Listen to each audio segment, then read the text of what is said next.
7:15 p.m. The numbers are so little on the top of my screen, and they glare at me with such intensity that I can just hear their accusations. I'm late for a night out with the girls, yes, but I have a perfectly good excuse, jeez. Considering I didn't follow typical office hours, they really can't expect me to be able to just go as I please at 5:30 on the dot. The client is, first and foremost, my priority. I have to sit tight when my personal assistant Chris tells me we have a big one coming up, and that I shouldn't miss this one. He knows a lot more on the who's who and the what's what when it comes to these socialites, and I trust that judgment call. I really don't have time for rich people, their drama and their politics. These sorts who were born with silver spoons in their mouths and who are used to wagging their silver tongues about. I let him handle the negotiating with them for the most part. Why else would I have hired him? But he told me I'd receive a message about it an hour ago. Now, if only he has the full shilling when it comes to the time. Come on. I have a social life too, you know. To an extent. Sort of. Pressing my head against the table, I try to stave off an oncoming headache when a notification for a new email pops up. All I'm expecting is a "Hey, this looks like a good project I found. Go send them a design." Or something like that, really. That's how it often goes. Even with these rich jammy clients who've heard of me from their equally rich jammy friends, I can't expect them to hire me right off the bat. Which is all well and good and reasonable. We figure out what they want, send them my portfolio, my drafts for their projects, my rates, and hope for the best. This is a big client, Marianne. I'll babysit Baruthiel for you. Just please take this one project. I promise this person is huge in Locksburn. Mr. Parker, this is a formal request to secure the services of Marianne McCollough, hereinafter called the designer. As authorised by Hannah Wright, hereinafter called the client for interior design work at Ermengarden Mansion, Locksburn, LX180RF, United Kingdom. The client hopes to have the designer there on the 21st of October, Friday, with the time pending. But as I open the mail and see that I've been requested by the client specifically, well, I certainly didn't expect that. And it's pretty straightforward too. Anyone else would probably be excited. They would be working with the Hannah Wright. She's just one of those rich socialites that everybody loves to talk about, no matter how hard I try to tune out such nonsense. It would have been enough for me to reply an affirmative to Chris and leave, but he's never pleaded for me to take a project before.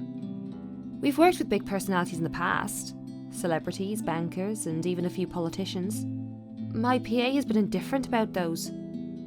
So, the question bounced around my skull before I spy one of the email attachments. A newspaper clipping from the Locksburn Daily's business news section, boasting the headline, "Wright Enterprise donates £2.5 million to refuge." It certainly caused quite a stir back then. Apparently, they had invited businessmen and socialites everywhere, in the guise of it being some big business announcement. 2.5 mil and an expensive-looking party to boot. These people sure know how to throw their money around. Not that I should be so callous. They're going to do a lot of good and help a community of people with all those pounds. I, of all people, shouldn't criticise such acts, whether they were for show or not. At the very least, I know they'll be able to pay my rates. With the headline out of the way, however, I find myself staring at the picture that came along with the clipping. Because, well, here I am, expecting a sour old woman in a blazer and a skirt. But the woman that was plastered on the front page looks like she belongs on the front page of the entertainment section. Or even, if I am to be crass, as the pin-up for a glamour. Okay, I'll be real here. A men's magazine. She sure knows how to rock that dress.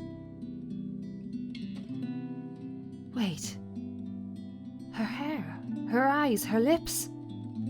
She can't be her. And at the same time, she is her, only several years older. She looks just like... No, come on, Mac. The world is full of pretty blondes. It's just a coincidence. With a shake of my head, I snap out of it and reach out for my phone when it buzzes, nearly falling off my chair in the process. Who else would it be on the other line but for the very people waiting for me? Oh, piss. I'm so sorry, Cam. I'm on my way. That's what I say. Yet I still don't move from my chair, face flushed and heart racing. I could only stare until I can will myself to reply that yes, I'm accepting the assignment. And it takes even more time for me to just close the image, shut down the computer and leave. Even then, it has already burned its image into my head. No matter how much I wish it would just disappear. It makes me eager for the alcohol and the company. It makes me eager for anything that can help me forget. It's a good thing that the nearest pub is just a hop, skip and a jump from here. The Galway Shawl, as it is called by those who frequented the place, is the only decent Irish pub in the county. You can pretty much tell that someone is new if they call it by its official name, the Crawl Bar. My home away from home, ever since I've moved to Luxburn. Well, that is when I'm not cooped up in me condo and working anyway. It has good alcohol, good company, and thank God in St. Cecilia, good music. Crowd favourites like the Bothy Noise, the High Wesleyan Men, and Second Fusion Orchestra are often played. Oh, not to mention the singing. I love singing. Anyone could just break out into a drinking song, and the others in the pub were just wonderful that they'd start singing along. And doing so while intoxicated is the best of ways to go about it. Hey, it's a win-win as long as I don't puke in the middle of the chorus, and as long as I can get home in one piece at the end of the day. And tonight is karaoke night. What better time than to try and sing all my worries away? That's what my intoxicated brain tells me. The ghost of guilt and sorrow remembers who I am, and in the prison of my heart, I was my only slave. But drinking only reminds me of my home, and the thought of home makes me think of her. But in the depths of my cold soul, I'll leave the burden and despair. It makes me nauseous. It sickens me that the smallest reminder of her can cause me such grief. I'll fight for what's worth fighting for. Forget the fear, forget the rest. Course, that might be the booze. Any other day I would have scolded myself for drinking so much. I lied to the Lord, I lied to myself, I lied to you and everyone I care, until there were no more lies to tell. But I already have a client, and we'll be having our first little meet and greet in a few days. Cowardice is easier than being brave, but at last I found the strength I lost to sing my love letter to you. 'Cause people can lie, but my lone heart beats true. I want to at least enjoy this night, get over the hangover tomorrow, and return to being a prim and proper professional after. That song was for Cam, our lucky bride-to-be. So give her hand, Galway Shawl. Considering the state I'm in, one can excuse my smug grin as cheers and applause rise among the pub's patrons. Because, possibly off-key public singing aside, I feel like I'm on top of the world right now, and that's a good reason as any to belt out in front of these strangers. With good drinks and good friends, there's nowhere else I'd rather be tonight. And I forget for a short while. And that song was brought to you by Marianne McCollough, everyone! A round of applause! That was so good. You rock, Marianne. Oh, please stop. You're just saying that. You know neither of us can hold a tune, Marianne.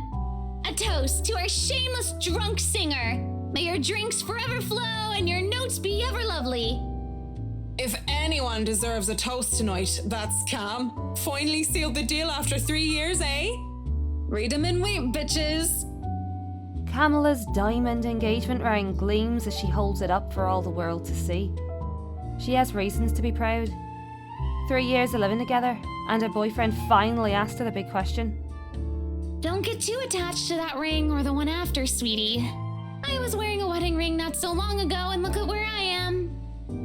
But enough of me being a downer. Cheers to a happy engagement! Of course, if something like Haruna's divorce were to happen, I'd be there for Cam. Just as Cam has been there for me, acting more than just my yoga instructor. I can't be happier for my friend right now. Cheers! Cheers. Well, we both will be there for Cam, won't we? Haruna and I. Haruna. It's been a real bad year for her since her divorce. She's such a nice person, even loaning me money to open a studio, and she didn't deserve what her husband had pulled. I'm happy she's smiling again, and picking out like she used to. I think we've all missed our Japanese firecracker.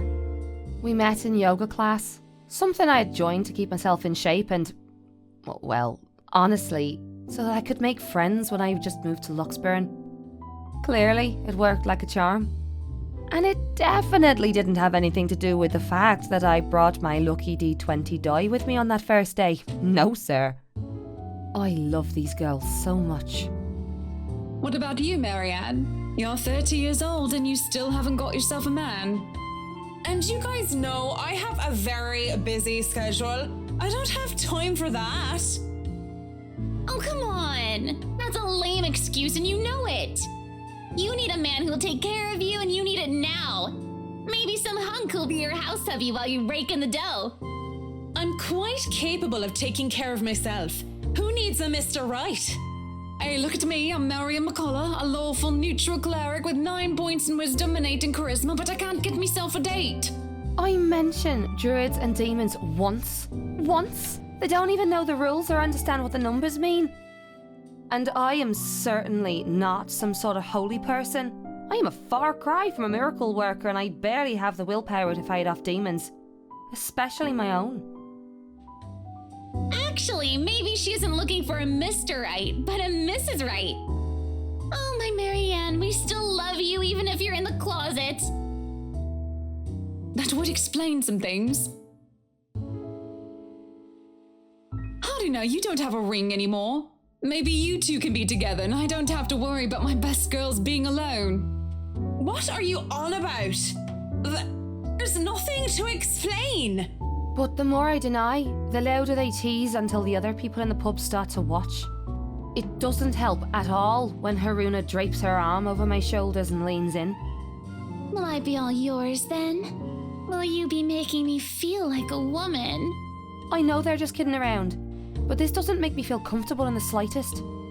So when Camilla notices my silence and Haruna sees the expression on my face, they stop.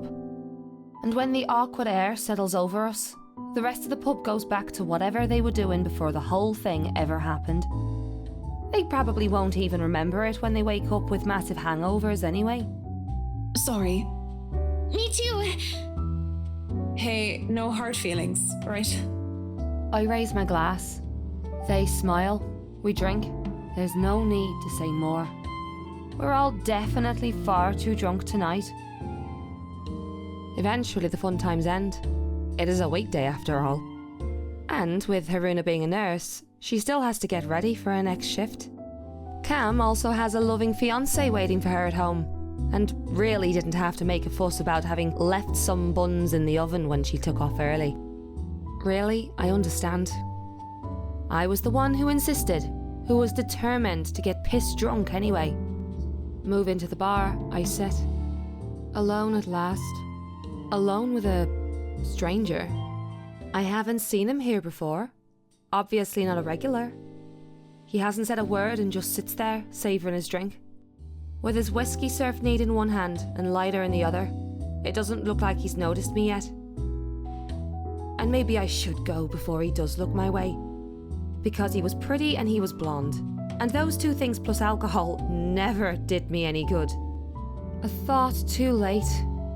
Judging by the way his flushed face and the dazed look in his eyes, he's as piss drunk as I am. Oh, but whereas I feel like keeling over, he looks like he's still ready to take the catwalk by storm. Really, he just has the air of one of those men who think they own the world. Hello there, sexy. Please don't stand up on my account. I already like what I see. Fancy a drink? It'll be on me. But then again, I might be pleasantly surprised if he proves me wrong. Want some between the sheets? Sex on the beach?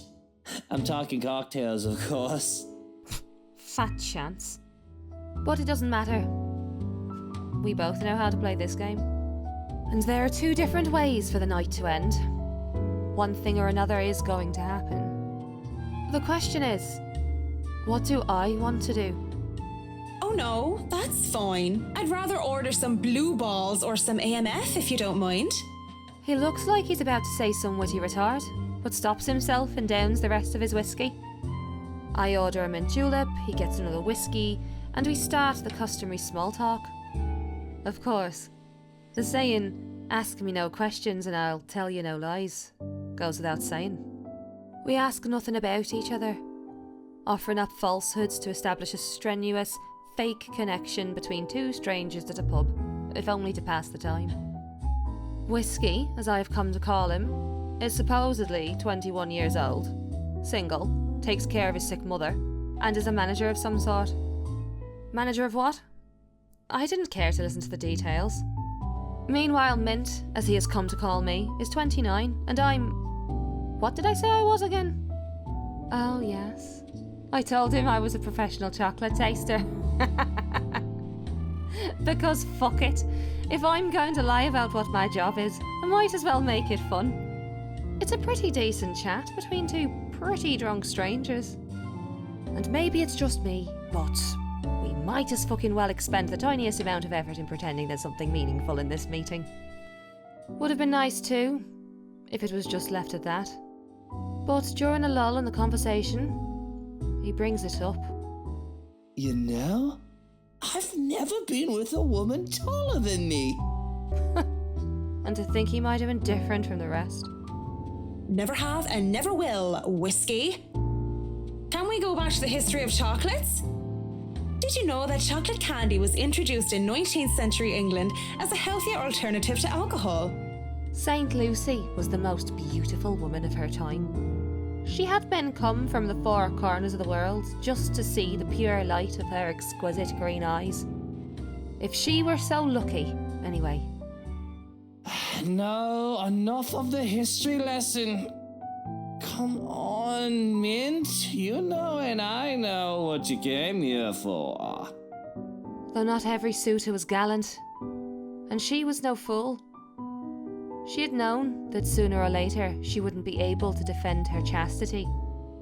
Come on. There must be something that gets you going. So, she had taken out a knife and gouged out her own eyes. There is something, but I don't think you can handle it. Impressed with her devotion, God restored her eyes and made them more beautiful than before. He's got a peculiar sense of humour, hasn't he? Because that only meant suitors kept going after Lucy. And she kept her eyes in a chalice to scare them away. Oh, I'm pretty sure I can handle whatever it is. Saint Lucy, help me.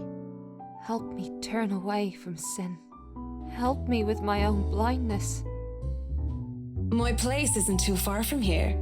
I won't take care of you if it ends up being too much for you. And no one will be able to hear you if you try to scream. You sure you want to go down that road, pretty boy? Wouldn't have it any other way. The best thing about having my condo so close to the pub is the ease of access. As long as I can still stand and walk, I can make it home. Maybe I'd need help from a kind neighbour or two to help me with the last leg if I've really gone overboard with the alcohol. But I always made it home. Sometimes with company. Of course, that always comes with complications, especially the really clingy ones. But it isn't anything a good tip about stalkers to the building security can't fix. I'm always nervous though, even if this isn't the first time I've done this. And the first few minutes when we enter my room are the first few agonising minutes where I try not to panic. Okay, Mac. So far, so good. Don't let him smell your fear under all that liquid courage. He'll leave sooner or later, and I'll never have to see him again, just like every other man before him. I'd like to say to myself that the men I've brought to my place were more scared than I was. Yet there is no fear when I look into Whiskey's eyes. Only delight. When he starts touching me, I don't even hesitate when I push him against the door. Roughness is to be expected. And as long as he sticks to the script, everything will go smoothly. We'll have our little tumble in the sheets. He'll leave. We'll forget about it. If somebody asked what I really wanted, I would have told them that I wanted a bed of roses, chocolates and music.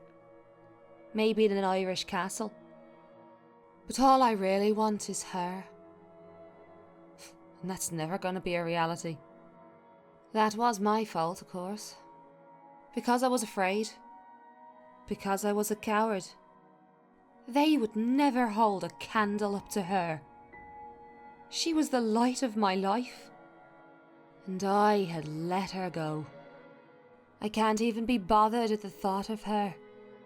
Just the single thought of her makes my resolve to see this affair through waver. Wait. What is it now? Yes, what is it now? What's it gonna be, Marianne? To sex or not to sex? We're both drunk. And? This is wrong. Don't you think it's a bit fucked up that we're about to have sex and we're just calling each other by the drinks that we had? How messed up are we?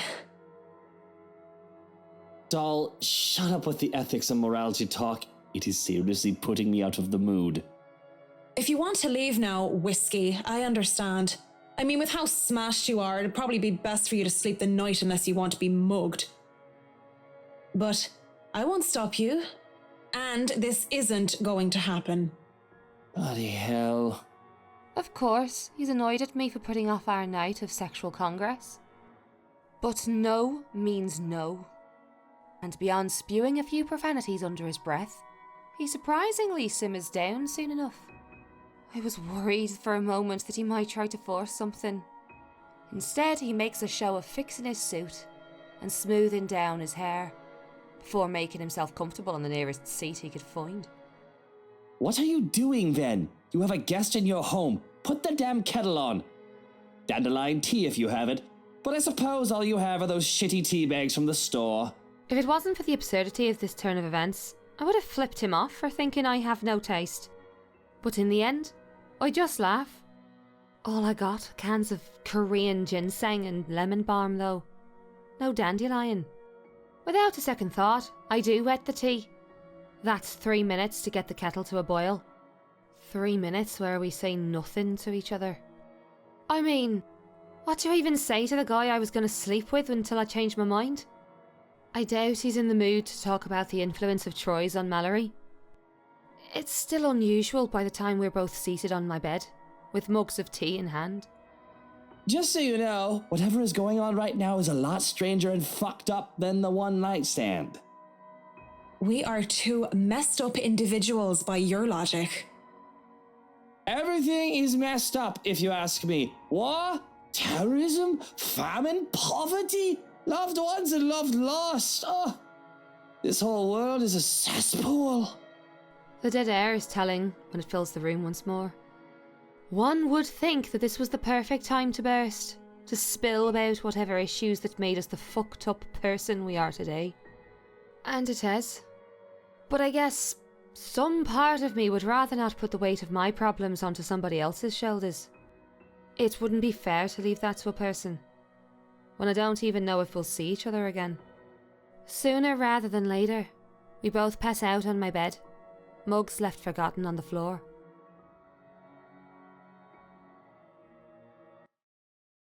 When I wake, whiskey is already gone. A bottle of painkillers and a note on the table are the only evidence that I wasn't alone last night. I don't even question where these are from, or just how he knew my real name. I'm just grateful for something to help with that hangover. Might as well. I have a job to do. It isn't often that I think about drinking on the job. But after meeting with the Wrights yesterday, really makes me want to break my self-imposed rules. Because, first off, fucking damn whiskey was fucking damn Mr. Wright.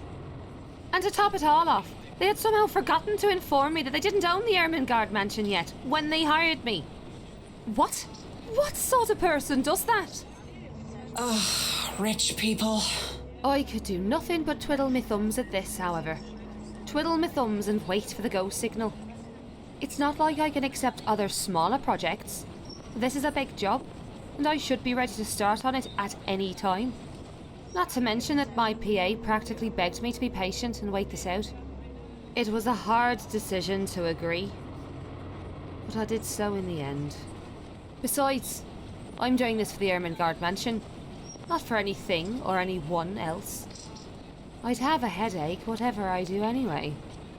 I'd go to the pub again, but seeing what happened a few days ago, I'd rather not end up in bed with another potential client. And it might be a huge leap in logic, but a library is the next best thing after the pub. I have to go there anyway. I need more books, for Dad. Plus, I also need to return the ones I borrowed last time. Finding a new book or two to read for myself while I have nothing to do isn't such a bad idea either. So on a Saturday morning, I find myself going to the only library in Luxburn to, hopefully, cool off. After returning an Erzuli and a poetry book by Henry of Poggiobradi, I ask the librarian about the several titles on my list, though I don't have much luck on that front.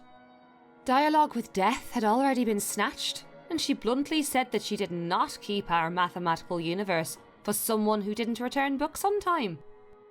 I make headway at least, when I ask about Siege and Rendition of Havana by Jacobo de Pazuela. If you count her snarling and pointing at the history section as headway, that is.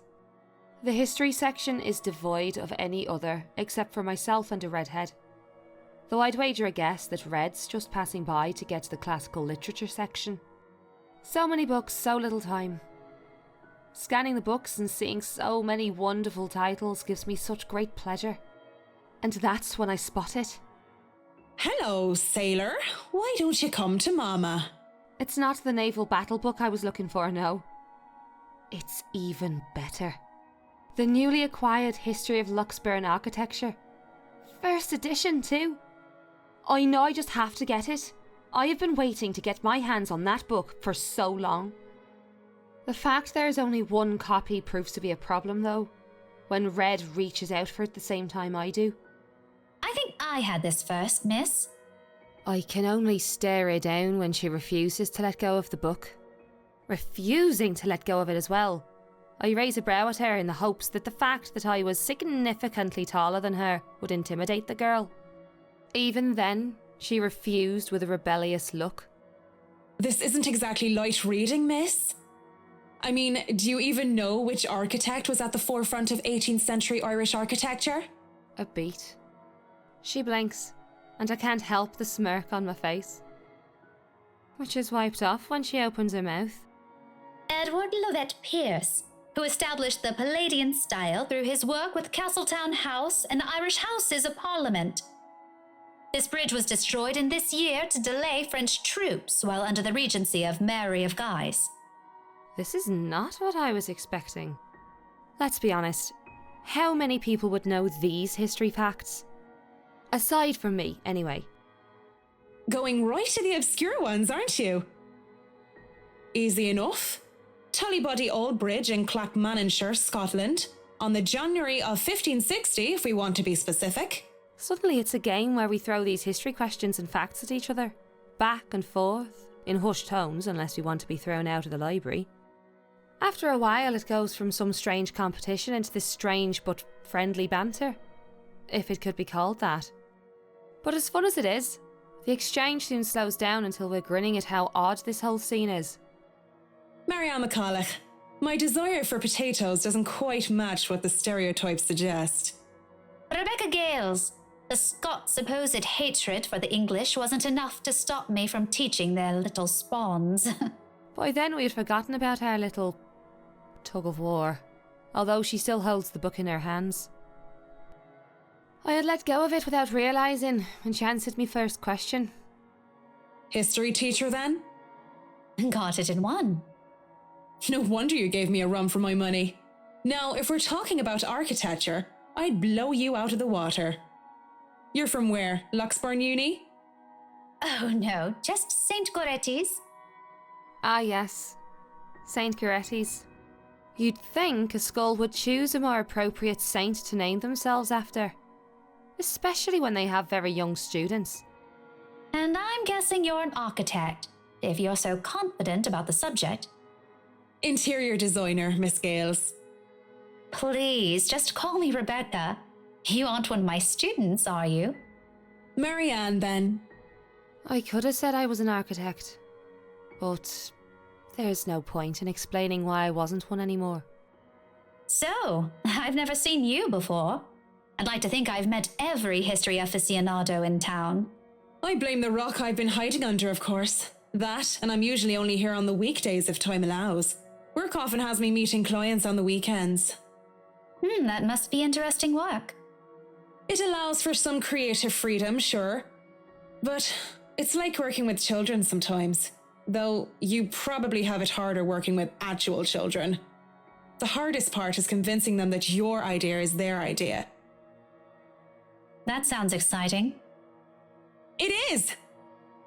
But isn't that true for any workplace, though? We just cross our fingers and hope there aren't any man-children in charge of important things. Any big projects right now? I can't imagine that interior designing is a frequent thing. I'm working on the Ermengarde mansion. Lucky me. That mansion. Intach. Wonderful. Breathtaking. I can't wait to start in it. Now that is beautiful architecture. A pause. It looks like she wants to say something at my mention of the house. I'm not surprised. That place is certainly popular with the locals, especially with the urban legends attached to it. In the next second, though, she seems to think better of it and drops what she's about to say. So, do you have a portfolio or anything I can take a look at? I'd love to see your designs. Maybe you have some on a tablet? I've met some designers before, and they're always going crazy over these virtual room apps or another. A tablet? Please. Callicrates didn't need those silly iTabs when he built the Parthenon. I certainly don't need one to design a house. The computer back at my place is all I have. Why should I buy an expensive gadget that will just get outdated within the year, when what I have is just as functional? The traditional way is a far more personal touch, in my opinion. Not to mention those smartphones are awful tools of procrastination. I can't even count on one hand the amount of people I see going outside, only to have their eyes glued to the things. And fuck touchscreens. They're evil things that make typing, what should have been a simple task, harder. I do have an online portfolio, if you'd like. I can... Speaking, or thinking of the devil seems to have summoned it. Because before I can even carry on, Rebecca's attention wanes as she pulls out her mobile. For what I can only assume is a call, she gives me an apologetic look before she stands up and excuses herself. Off farther into the aisle she goes, for some privacy. I do my best to give it to her as well, trying to tune her out. Well, is something wrong? Lunch at the coffee house? Sure, I can make it. I'm not too far, I can be there in 10. But with how quiet the surrounding is, she can't blame me if I overhear snippets of a conversation. When she returns with a sheepish look on her face, I know that our friendly chat has to be cut short. Sorry, I have to go and meet with some friends. It's fine, totally fine. No need to even apologise. About the book. Her embarrassment increases twofold when she realises she's still holding on to history of Lochsburn architecture. I don't give her time to think about it, as I put a hand up and shake my head. Fishing out a pen and paper from my bag, along with one of my business cards, I hand them over to her. You know, I'm busy with work, so I might not even be able to take a peek at it anytime soon. You can go ahead and have it. But you'll have to ring me up when you're returning it just so I can snag it right away. Deal? She makes quick work, penning her number down and handing it back to me with a grin. Deal. Just message me during school hours, of course. You have a good day then. You too. With Rebecca gone, I'm left alone standing in the history section. Although my original plans were simply to sit down and read a good book, our little pop quiz, if you could call it that, made the time pass by without any of us even realising it. It was fun. And I do believe I made a new friend. Good job, Marianne. Even with the talk of lunch, however, I don't feel like grabbing a bite to eat. There are still other books to be read here, and I'm hoping to find something that'll help me while I work with the rights. Something like How to Deal with Arseholes Professionally 101, just in case. I've dealt with a lot of uppity, snooty and rich clients before, but it's still better to be safe than sorry. Because Luke Wright just takes the fucking cake, and he probably manages to eat it too. It seems the world is conspiring to keep me from my me time, as my mobile vibrates in my pockets the moment I find something from the shelves of the classic literature section. Marianne McCollough, Charlie Rose Design speaking. Rose Cooper here, Miss McCollough. I hope I didn't catch you at a bad time or anything. But I just wanted to check in and tell you that we've got the clear to hand over the documents. Madam Wright told us that we should forward the floor plans to you. Already? How did they go through the process so fast? Surely there's so much red tape to even acquire the forms for the transferring of rights. No matter how rich the rights are, it shouldn't be this quick, right? So, if I can just have your email, I'll be sending them your way. I'd actually like a physical copy of the floor plans. Oh, I suppose that's fine. I'm not at the office right now, but I can inform Miss Santos of your request. I'll make sure to drop by the office after lunch if that's fine. Not a problem. Right. Well, cheers. Right, cheers. I don't know. I just don't. Is there some sort of deeper miscommunication when we last met? These things take time. It's been, what, a day? Less than that even. There isn't even a point in trying to make sense of these people who seem to be larger than life.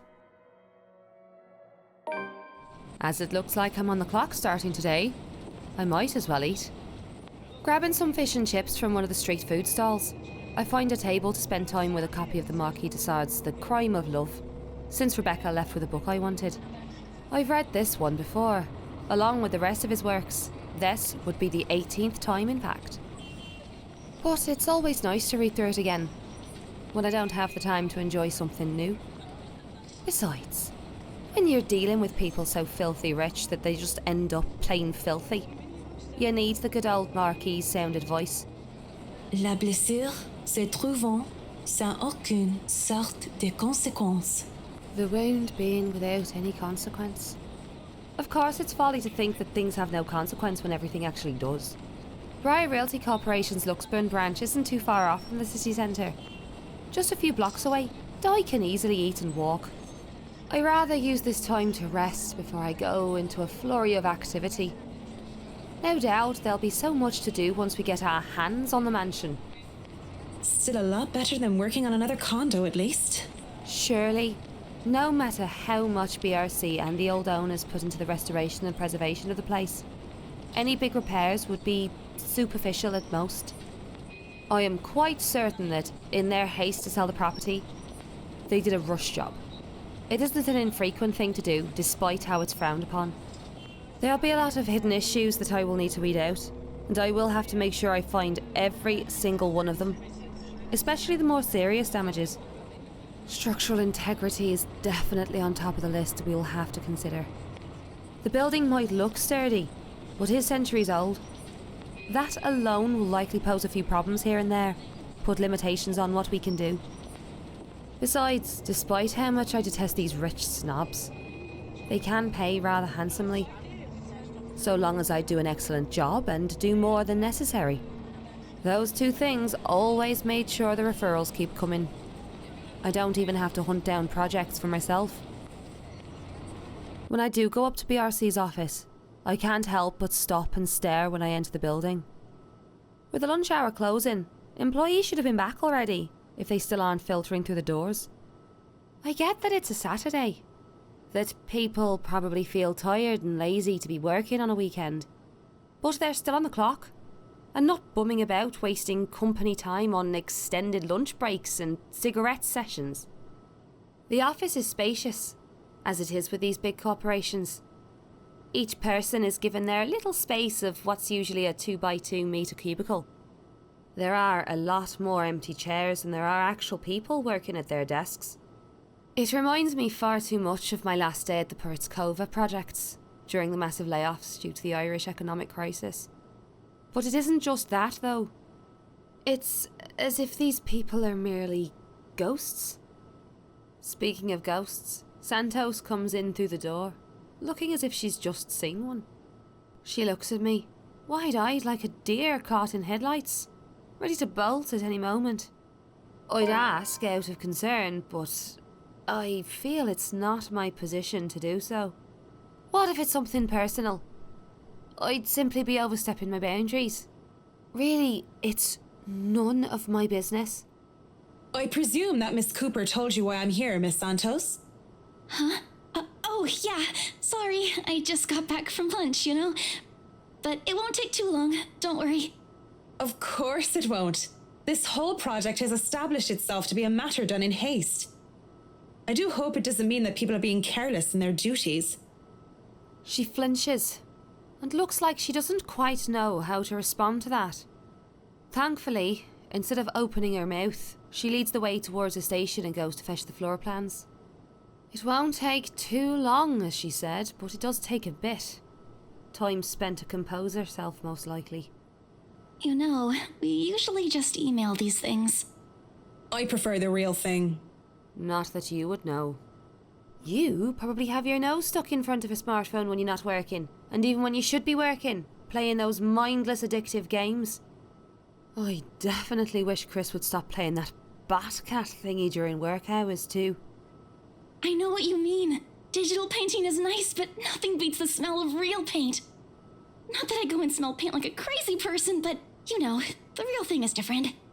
Wait, what? Yes, nothing is quite like the real thing. Checking out the floor plans, I see that I'll have a lot going for me. Now I know how Ray felt when he found the Central Park West building floor plans from that one movie. This is why I became an architect in the first place. Jacobean style at its finest. It's a thing of beauty. Look at these gorgeous rooms. The delicate harmony between empty spaces. And speaking of empty spaces, there's something rather odd about these ones. I feel a bit silly saying it out loud because I've never lived in a big house, let alone a mansion. But during the tour, I had the distinct impression that the rooms were bigger. Maybe the scale is wrong? It's not much of a problem, and it is an old house. There had been little details here and there that I would like to have addressed during the open house too. But it was all forgotten in the wake of Miss Santos's incident and the trouble with ownership. The wine cellar's gonna be a problem. I shudder to think what sort of repairs they did to the place. There might have been things that were swept under the rug, pushed to a dark corner of the room, and hidden away in barrels. Water damage could have been covered up. There had been floods due to heavy rains in West England just last year, after all. And if there's any sort of damage to the house's foundations, that's going to be a lot of work. I was not able to look at the attic as well. For all I know, a whole family of vermin could have made their nests there. Ugh, working with pest control is always the worst. The sheer size of the place is staggering. Even if I did just say it was a lot smaller than I thought. I might just be biting off more than I can chew, but who doesn't like a good challenge? First things first, I'll have to... So, do you want a coffee? The one from the staff room is pretty decent. There's really no need. I'm sure you have rules against it. Rules against bringing someone coffee? That's ridiculous. And even if there were regulations against it, nobody's really here to tell Sir John. I've already brought 2 mugs, and I'm not going to drink them on my own. Come on. I have to stamp down my annoyance at being distracted. Seeing the girl, the young woman, though, it looks like she has a lot on her mind.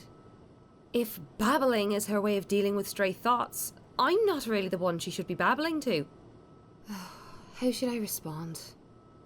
I give her time to speak up. But when she just stares, I clear my throat. Yes? You have something to say? As embarrassment creeps up on her face, I snatch one of the coffees from her and take a sip. Too hot. Just thinking and speaking off the record, it must be fun what you do. You go to people's houses and you make them, well, pretty. You're sharing your art with them. It's a little bit more complex than that.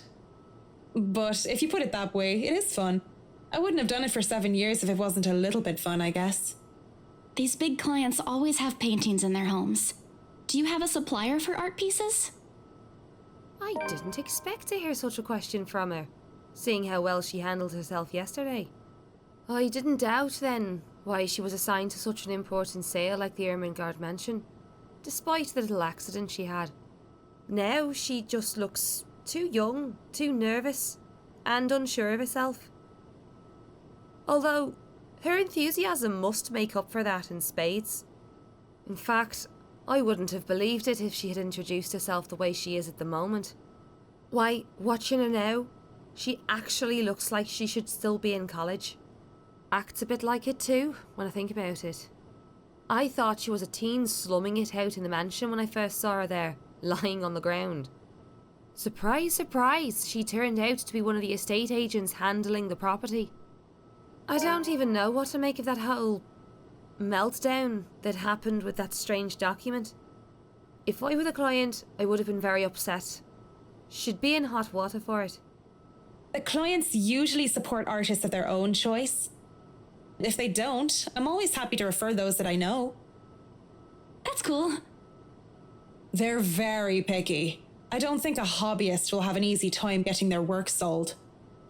Hey, I'll have you know I was a student of the fine arts. And yet here you are, selling property. Maybe you weren't a very fine student of the arts. Maybe I took that a bit too far. She bites her cheek, and it looks like she's barely holding herself back. It's not like I had a choice. She mutters it under her breath. I can barely even hear it. But the hurt is there, and it makes one wonder what brought it on. Although it is understandable, if her reason's what I think it is. Very few people make it big in the art world. I can see why she'd be upset about it, with that enthusiasm. I didn't have a choice when I left Ireland. It was that, or years of unemployment. The recession and the toll it took in the construction industry was out of anyone's control. I don't know what choice she wasn't able to make. Whether it was about her being at art school or something else. But the world isn't a fair place. And the sooner she accepts it, the better. Still, with that forlorn look on her face, I can't help but sigh.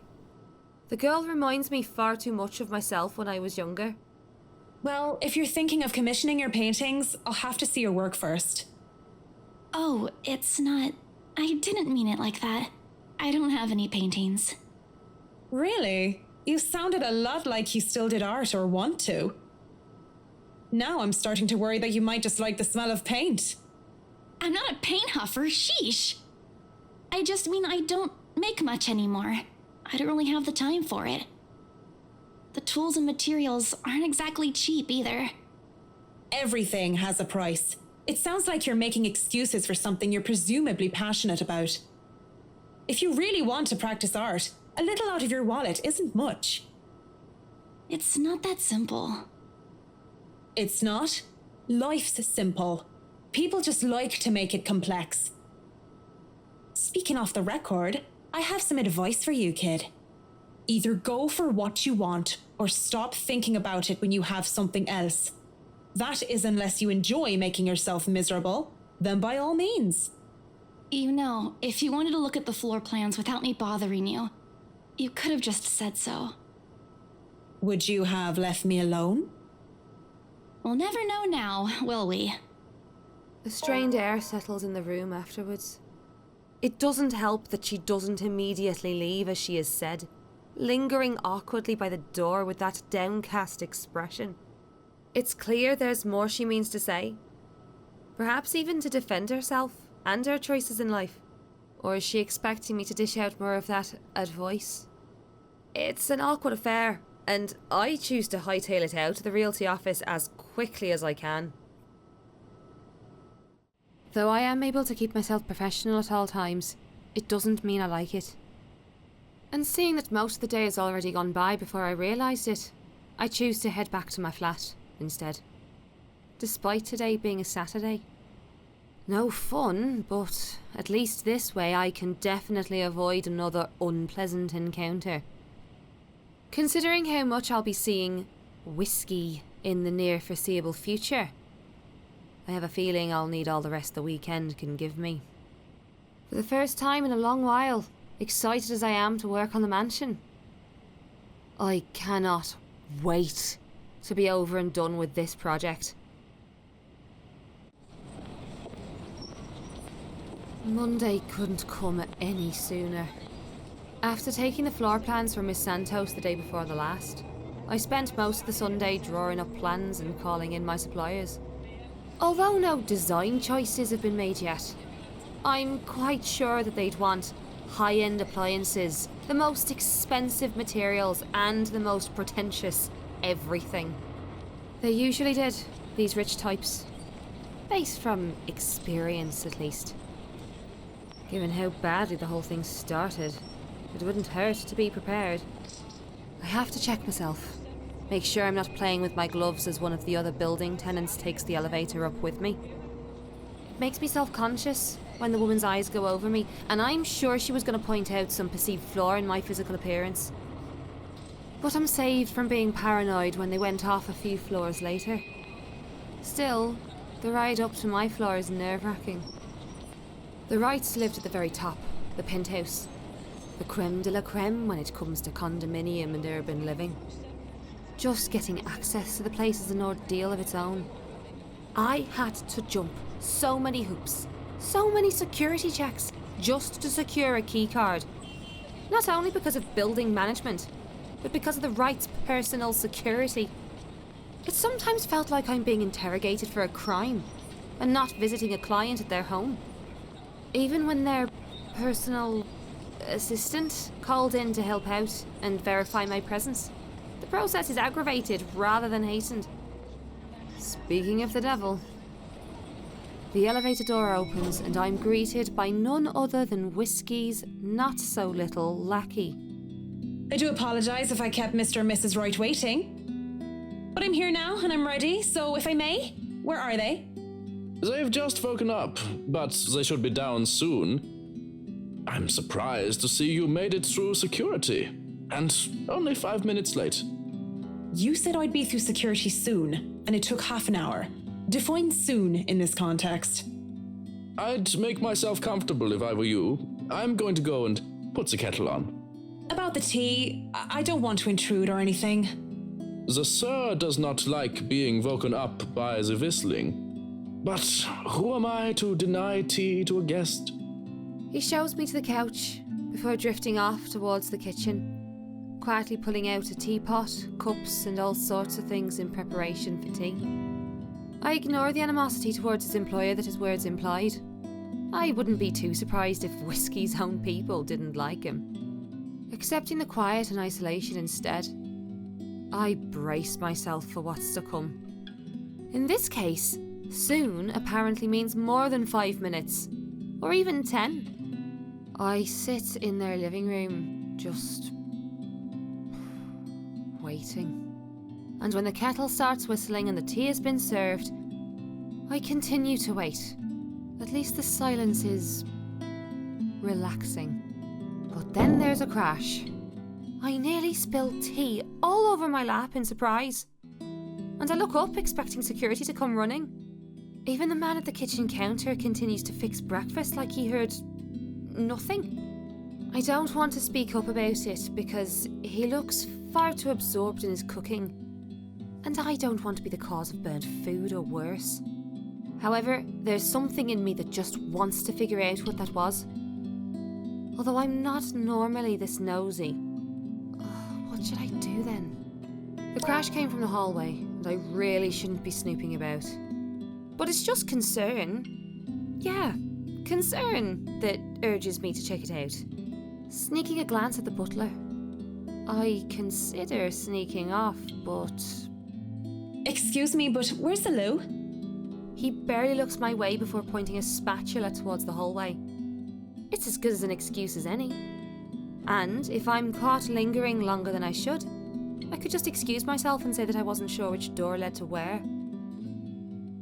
Still, looking into the hallway reveals nothing. I don't see anything that might have caused the crash.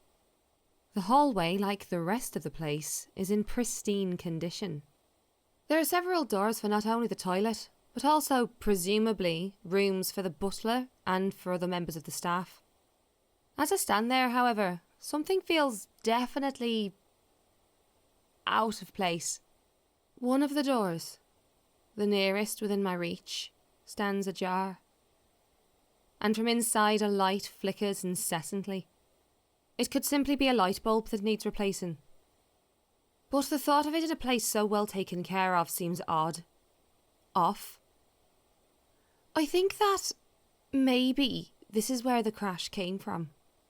Inside, I can spy a radio lying on the floor. That's probably it, right? Maybe one of the help, in a hurry to get out of the room, knocked it over in the process. If that's all it is, I should really leave it alone. As I turn to leave, the sound of static fills the air, and a man's tinny voice interrupts the silence. At 7 in the morning, students found a 5th year dead. Why am I still standing here? Assumed to have fallen from her dormitory window. This seems familiar, doesn't it? Authorities are investigating the possibility of foul play. Like I've heard it before. Reporting from St. Samthins, Shane McLaughlin of Galway Bay,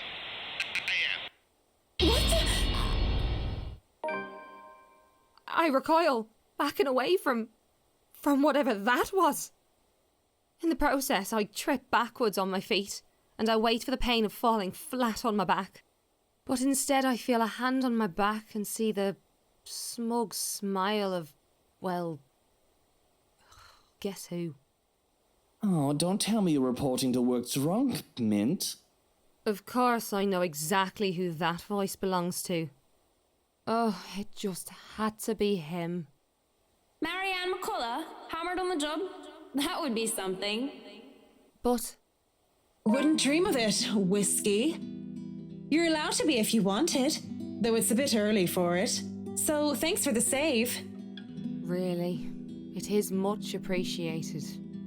Even though the circumstances during our first meeting were not savoury or wholesome, I can't bring myself to completely look Mr. Right in a bad light. Nothing came out of it after all. It's no trouble at all. I've been told I have a gift for catching pretty ladies, being a great catch myself. Is that so? Would you say you'll be able to catch if another man were to pitch? Perhaps, but I wouldn't know. I don't play baseball, Mint. Right. Of course you don't. I can't help but chuckle at my little joke, but it looks like it completely went over his head.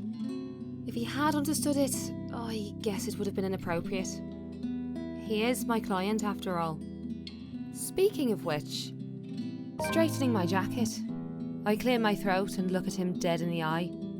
He isn't whiskey anymore. He's just another client that I have to cater to. Certainly I can reason with him. He might not be such a bad guy, as he didn't push when I told him no. Maybe that night had been a slip on his part. I have to at least make it clear that I'm here strictly on business, and that nothing is to happen between us because of that night. It'll be Miss McCollough to you from now on, though. It'd be best if we keep things professional, Mr. Wright. I have an image to uphold, and I presume that the same goes for you. It won't do to have any untoward rumours about the two of us about a night that didn't even happen, no? I'd like to keep calling you Mint, actually. If we're to convince everyone that nothing happened. Nothing happened. That'd be much, much more convincing. Fine, but I'm only here as your interior designer, nothing else. The dead air between us, because it can't be anything else but that, is broken as a lively voice calls out from the loft. Marianne! I hope I haven't kept you waiting too long. I know we agreed we'd start at 10 o'clock, but mornings just simply do not agree with me. Not one bit. It's been like this since I've been in university. It's 5 minutes to 11 o'clock. These high-end clients sure like to be fashionably late. I'm used to it though. Much like how I'm used to so many years of hearing people mispronounce my name. Besides, berating or correcting my client would be extremely impolite. And Marianne doesn't sound too bad when she says it. To be fair, it doesn't seem like she's late on purpose. I see you're up, darling. You know, you could have woken me up as well. Were you showing Marianne around? Not that there's much to see. This place is so tiny compared to the mansion. I'm more worried about the way she stares at me, judging. Such a look. It doesn't suit her pretty face at all. Just seeing Mrs. Wright reminds me too much of her. And maybe I'm starting to hear her again. See her again. When I shouldn't. I should have left it all behind. Forgotten it. To think she would be looking at me that way. I can just feel my hands tremble. Oh yes, just showing her around and getting to know each other. Isn't that right, Marianne? Yes, of course. And your butler was making breakfast a while ago. So if you want to get right to that... Breakfast would be lovely. There is no denying the clients when they invite me over to the table. Though it is too personal to share a meal in their home, it would be terribly rude to deny their invitation. Besides, the pancakes did look and smell heavenly. A bowl of clotted cream, fruits, syrups, jams and other spreads are laid out next to them, making for a colourful arrangement. If this was a brunch with friends, I would have gladly helped myself to the whole lot. But as it is, I accepted just a few pieces of pancakes and topped it off with lemon and sugar. You know, I was a tiny bit serious when I said I wanted a helipad. And you're not serious about the greenhouse, the vineyard, and the stables? Well, I do want those too, but I know you'll agree to those. We're talking about interiors here, honey. You don't handle exterior designs and whatever handles those sorts of projects do you, Marianne?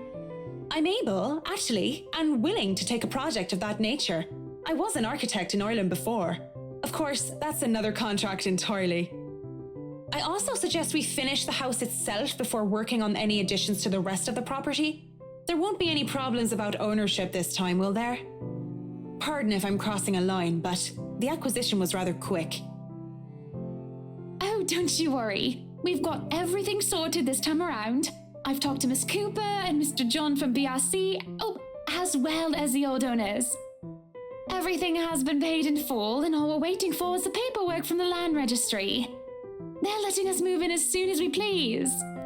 It's not like they were living there in the first place. That's good to hear. The problems that could arise from renovating another person's home would be... well, let's not dwell on it. First off, we'll want to know how you want the place to look. It's pretty furnished as is, but I understand if you want to modernize the whole thing. Actually, I'd prefer to keep the place looking as it is, but at the same time, I want modern appliances. You worked on the Ludgate's Christchurch summer residence. I do remember there being an oven I thought was a simple drawer before. Make them look vintage, antique, blended with the rest of the decor. Customize appliances then. I can't find someone for that, and if you can't tell me what you specifically want, it'll hasten up the process. We're talking about electronic appliance manufacturers. If you have a preferred brand to work with. Splendid! So, what is next on our agenda? All the other interior designers we've hired in the past did not have us this involved. Oh, stop. What sort of half-baked designer did that? Oh, if I knew they were, I would have words. This isn't the time or place for it, however. Instead, I used this brief pause to pull out the floor plans I brought with me. We'll have to figure out what you want to do with the rooms. Here, we can have a quick run through. What is that little room next to the master's bedroom?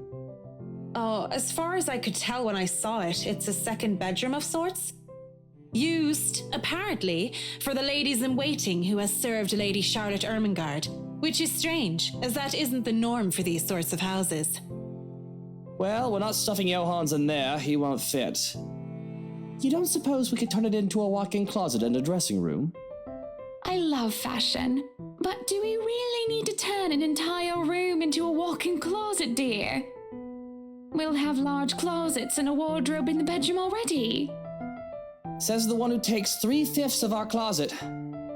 Well, what do you suggest we do with it? I thought a utility room of some sort would be nice. A craft room where I can do fun things. Or maybe a children's room might be nice. You know, for when Kylie comes over. Or if Rochelle visits once she's had a baby. 1, you are not inviting that witch. And 2, there's a whole mansion for Kylie to play in. We don't need a children's room, and you don't even do arts and crafts. I'd like to turn the guest's room and the study into my personal office, by the way, if you don't mind. You can turn it into a personal office if I can have my utility room. It's just the one room of the many. I'm taking that room for myself, no matter what you say, dearie. So you might as well take this deal. You're always out doing business anyway. The real problem is the theatre. Whatever are we going to do with all that space? Fine, we could turn it into our own personal cinema, I suppose. Might as well have it, if you plan on not having a telly in the parlor. Yes, well, I don't want guests to be glued to the telly when they come over for a meal and some tea. By the looks of things, we can keep the rooms as what they are on the ground floor, though. The ballroom would be perfect for parties. Do we really need a dining hall, though? I don't suppose we can't convert it into a garage. What for? You can park your cars outside. What about that room, right there, in the northwest corner? That's sleeping quarters for the household help? Oh, that is perfect! Johans will be glad if we have other staff members who stayed in. It'd be convenient so they don't have to make the trip from Luxbourne to the mansion when they're needed. You'll definitely need a lot more people to maintain a property of this size. The mansion is really a lot bigger than I thought. Look at all these rooms.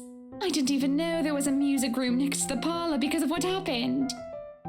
There was a grand piano in there too, when we checked during the tour. Did you hear that, Luke? Maybe you can take up playing the piano again. Oh, you should have seen him when we were younger, Marianne. It's not like I was very good with the thing. Oh, hush you. You were no Mozart, but I loved hearing you play nonetheless. He'd come over to my home and he'd play such fun tunes. He'd sing too and I'd dance and it was just... Mr. Wright playing the piano. I can't imagine it. But the earnest way in which Mrs. Wright said so told otherwise. Anyway, what do you think of these plans, Marianne? Are we not even going to consider one of my requests? Not even just a closet or just a garage? Now, that isn't fair, is it? You're not the only one who's going to be living here. I hardly see how that's unfair. I told you you're getting your office and your theatre, the greenhouse, the vineyard, and the stables. That sounds fair, does it not, Marianne? Well, Mrs. Wright has her points.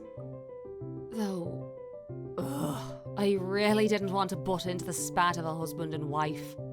But with the way the two were looking at me to settle this, I might as well just keep the facts instead of giving opinion. Mr. Wright, your plan isn't quite feasible from an architectural perspective. I'm not even sure how much we can do without closer inspection. Well, the one about the garage, at least. A walk-in closet is easy enough, but the garage? See, a garage isn't architecturally feasible and it isn't going to be financially sound as well. We're already going to spend a lot on your other requests. You have several acres of land to park on already. What? Did you calculate that on the fly? Financially sound my foot. You're probably just thinking up of imaginary numbers.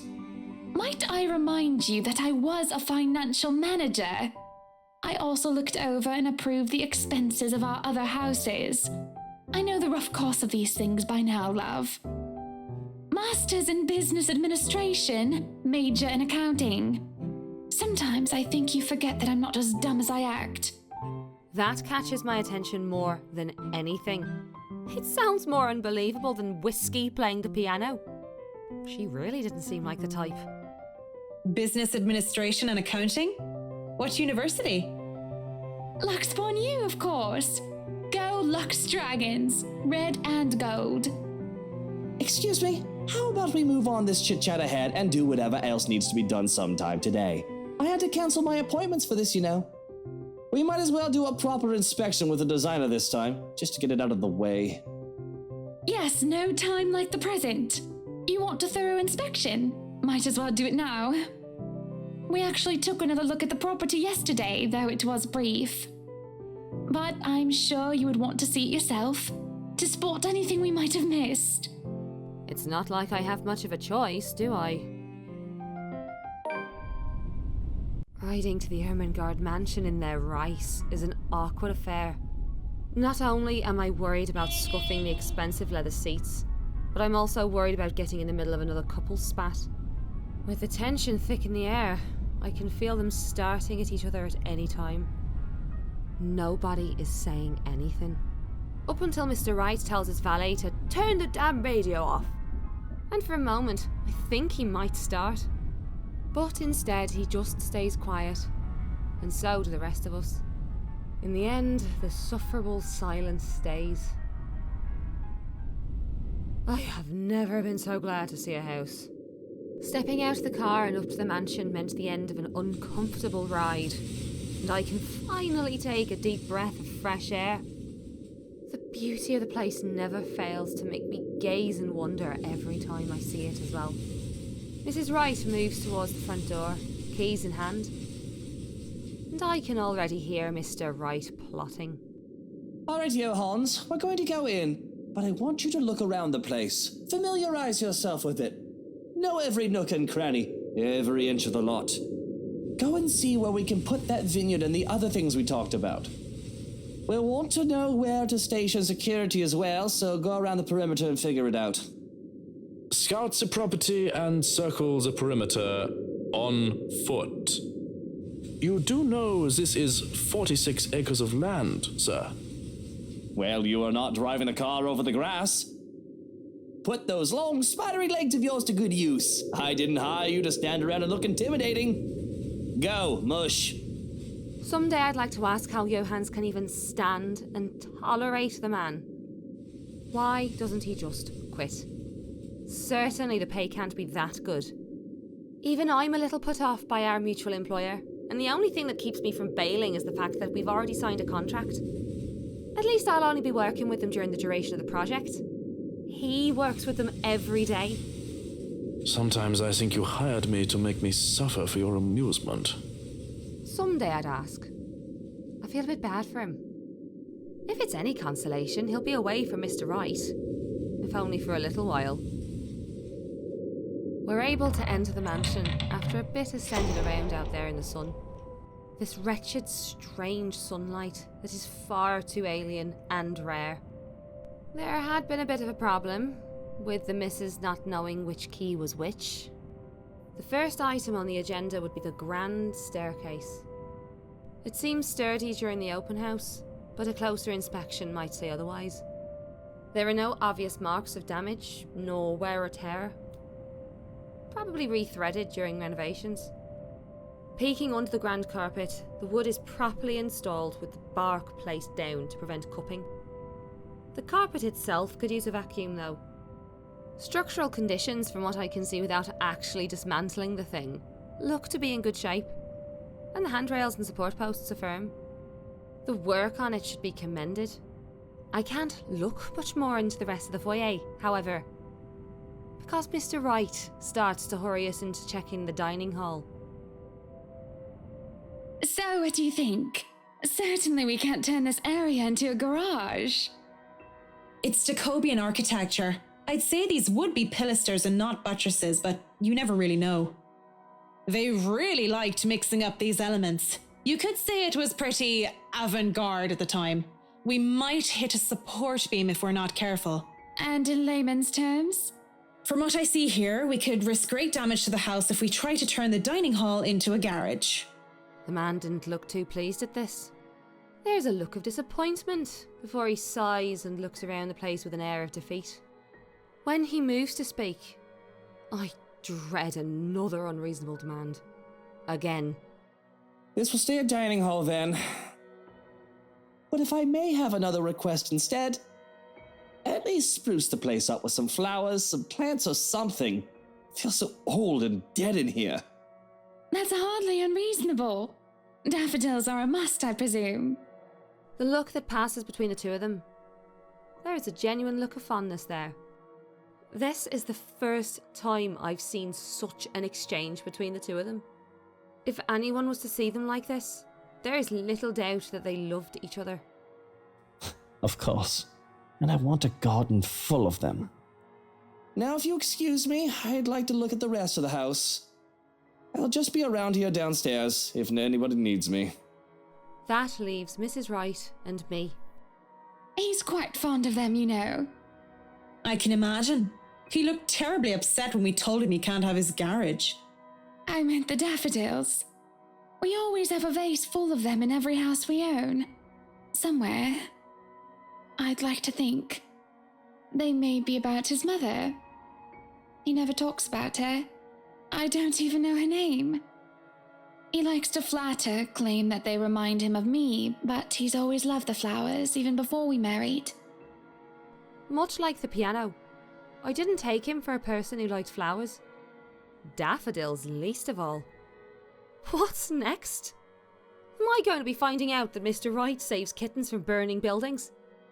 I'll go and snoop about upstairs. You go and do whatever it is that you have to do. When she goes without even asking if I need her here, I'm left standing to stare at the walls. Really, I don't need to do a thorough inspection of the building itself. It isn't really part of an interior designer's job. But the architect in me is committed to doing this task with every project. If I'm going to make a living space that have both form and function, I might as well make sure that the entirety of it is safe for my clients. Since I'm already here, I roam around the dining hall to check things off my punch list, if you will. But when it's time to move on, I hesitate. Mr. Wright said he would be somewhere around here on the ground floor, and I really didn't want to be alone with whiskey. I have to look through the place eventually, sure. But, on the other hand, I can do it later, when he's gone. I can go upstairs first, if I want to. Which floor should I go to first? I've already seen enough of this floor during the open house. Of course, I know that it's just a convenient excuse. I just don't want to be in the same room as whiskey anytime soon. So I might as well go upstairs first. The banisters on the grand staircase's landing is solid and at a proper height. Any lower and they would be trouble. There's a small catch on the carpet though, but as long as nobody tries to run down the stairs until it gets fixed, things should be alright.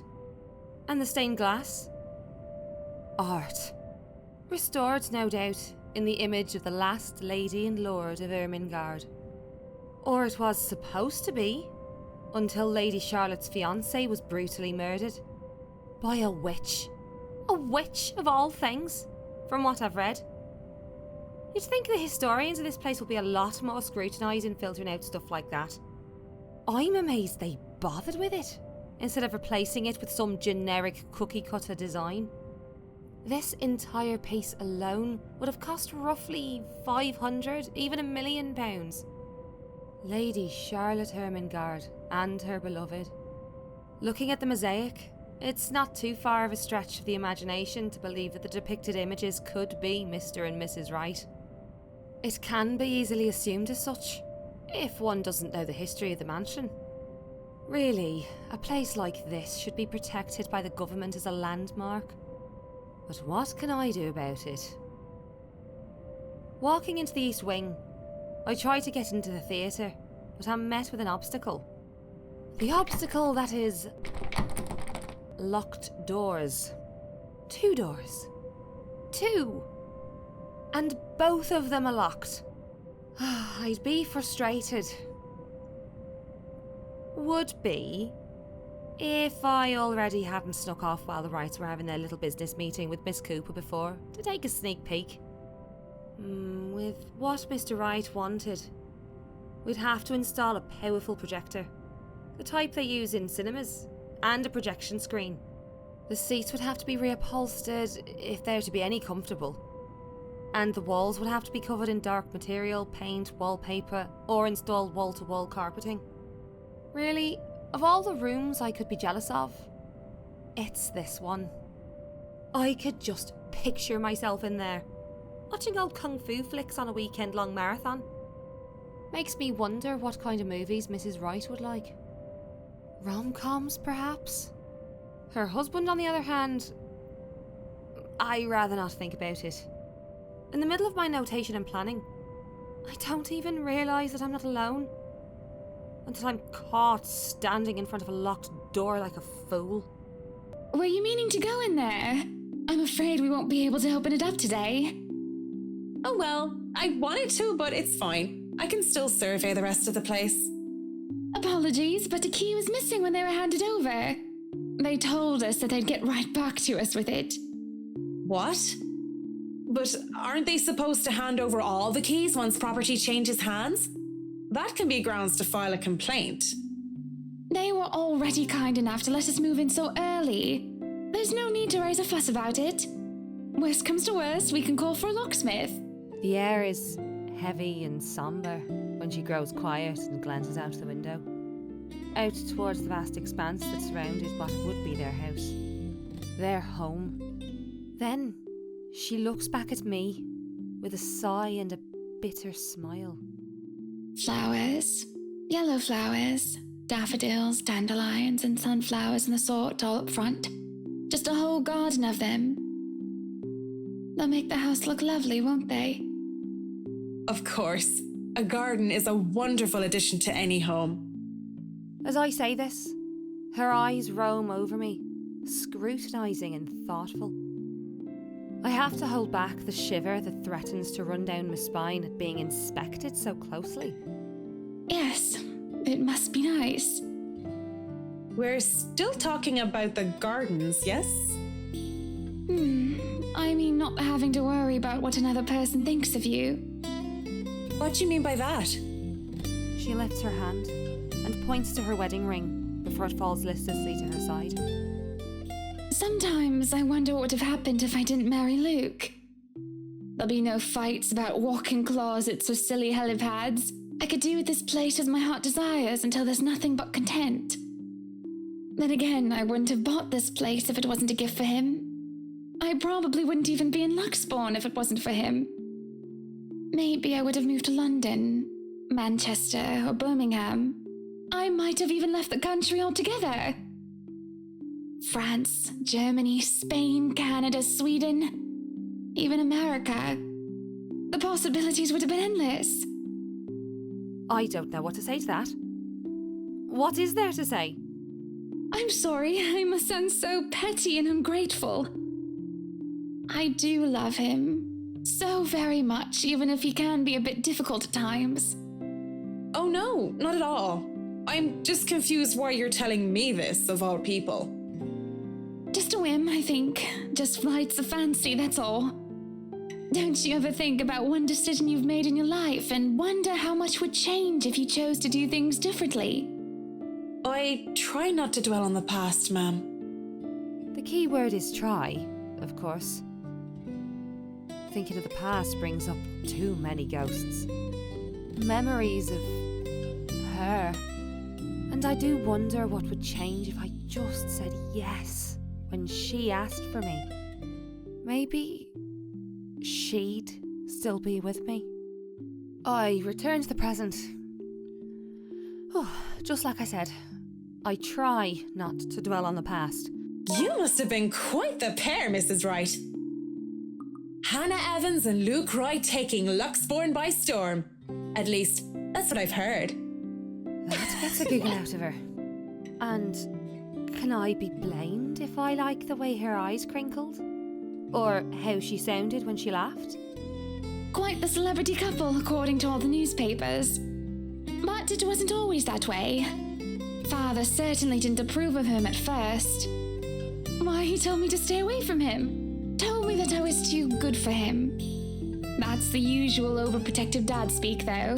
But of course you know that. I don't. I was too busy keeping my grades up at boarding school to maintain my scholarship. Never mind the fact that I went to an all-girls boarding school, so father never had any reason to fuss over boys trying to date a little girl. Never mind the fact that I went to an all-girls boarding school, so father never had any reason to fuss over boys trying to date his little girl. And what did you tell him? Considering you are Mrs. Wright now, you or the mister must have convinced him otherwise. Yes, well, I told him I was my own woman and I could decide who was deserving of me or not on my own. Thank you very much. That never stopped him from making sure Luke couldn't get anywhere near me without an escort and a guard anyway. Though he certainly wasn't that overprotective when I was dating Jack. Maybe your father considered this Jack a more capable man? I doubt it. Jacqueline was nowhere close to being any sort of a role model when we were in college. She was rebellious, reckless, and immature. Everything I wasn't. But she was quite the charming, stunning woman, and I think that made her quite likable. That takes me by surprise a lot more than the fact that Mr. Wright's father-in-law didn't like him. That much is to be expected. But this? I have nothing against them because that's their thing, though the nuns and the priests would say otherwise. Although, wasn't she worried about the implications, the rumours that would have arisen about her dating another of the same sex? Especially with someone of her social status. You look surprised, Marianne. The first thing anybody needs to know about me is that I go after what I want. And when it comes to who I love, it doesn't matter to me whether they're a man or a woman. It's a nice enough sentiment. Still, the thought that this lovely lady before me had once been with another woman. I can feel my cheeks heat up a bit, and I panic, thinking they might be red enough for Mrs. Wright to notice. I can't tell, though a coy smile graces her lips. Legs, we called her, because of how often she was running about because of one thing or another. Climbing up walls and, what do they call it now? Parkour. And also because of her, well, legs. And you went after her? Not right away. When I first met her, I wanted nothing to do with her. She was so improper and uncouth. But I slowly realized that didn't mean she was a bad person. On the contrary, she did many a good thing and was always so nice to others. I found myself confused. I couldn't figure out if I wanted to be her or wanted to be with her. So I approached her, told her that I might have fancied her. And your father didn't mind? He must have thought it was my form of rebellion. But he never watched out for Jack as much as he watched out for Luke. If I didn't love my father so much, if he hadn't raised me right, I think I might have told him to bugger off. He's never been more attentive of me than when I started bringing home dates. I'm sure he loved you very much. She laughs once more. A glow about her. I know, she says, with a small smile. I suppose I've taken too much of your time with my silly stories. You still have much to inspect. I still have most of this floor, and I'll want a quick run through of the ground floor again later. I shan't keep you from your work any longer then. Just call me if you need anything. I'd like to look around myself. When she turns to leave, she glances back at me before disappearing into the foyer. I look out the window from where she was standing, and I move on, alone, with nothing but my thoughts and her. Finally, some peace and quiet. Thought the old biddy would never leave. It's utter madness. This hearing things. I reckon it's the stress. Though, I don't know what exactly I'm stressed about. If meeting Mrs. Wright has really thrown me for a loop, I'd be worried. If I'm developing some sort of psychosis or disorder, well, I'd call a doctor. But hopefully it isn't that. Not right here. And not right now. I mean, it could just be that personal talking cricket. The conscience, so to speak. That I'm only noticing now. Though if it isn't very helpful. Pushing the dilemma of voices in my head aside, I go back to work. Oh, but I can barely make it a few steps before everything tilts and shifts. I don't really stumble, but it feels like I'm being thrown off my feet, and the rest of the world just follows. Though my feet stay firmly on the ground, and even if I stay mostly upright, I feel like I've been heaved and put off balance. I have to close my eyes, in the hopes of willing the sudden sense of vertigo away. But when I open them, well, I don't feel any less sick because of the sight that greets me. Blood dripped down from the walls and the ceiling, pooling downwards and seeping into the curtains and the carpet. A wave of nausea, stronger than the last, hits me along with the overpowering stench of blood and gore. I want to bolt. The rational part of my head is telling me to flee, and I would have gladly done as it asked. If only I didn't hear her. In here, Marianne. Come on, I have something to show you. I could have ignored it. Would have ignored it. If I only heard it in my head. But I swear that this time, it's coming from one of the rooms, much further in. Into the study. And I feel compelled to pay attention. I can't just turn around and leave. Not when it's her.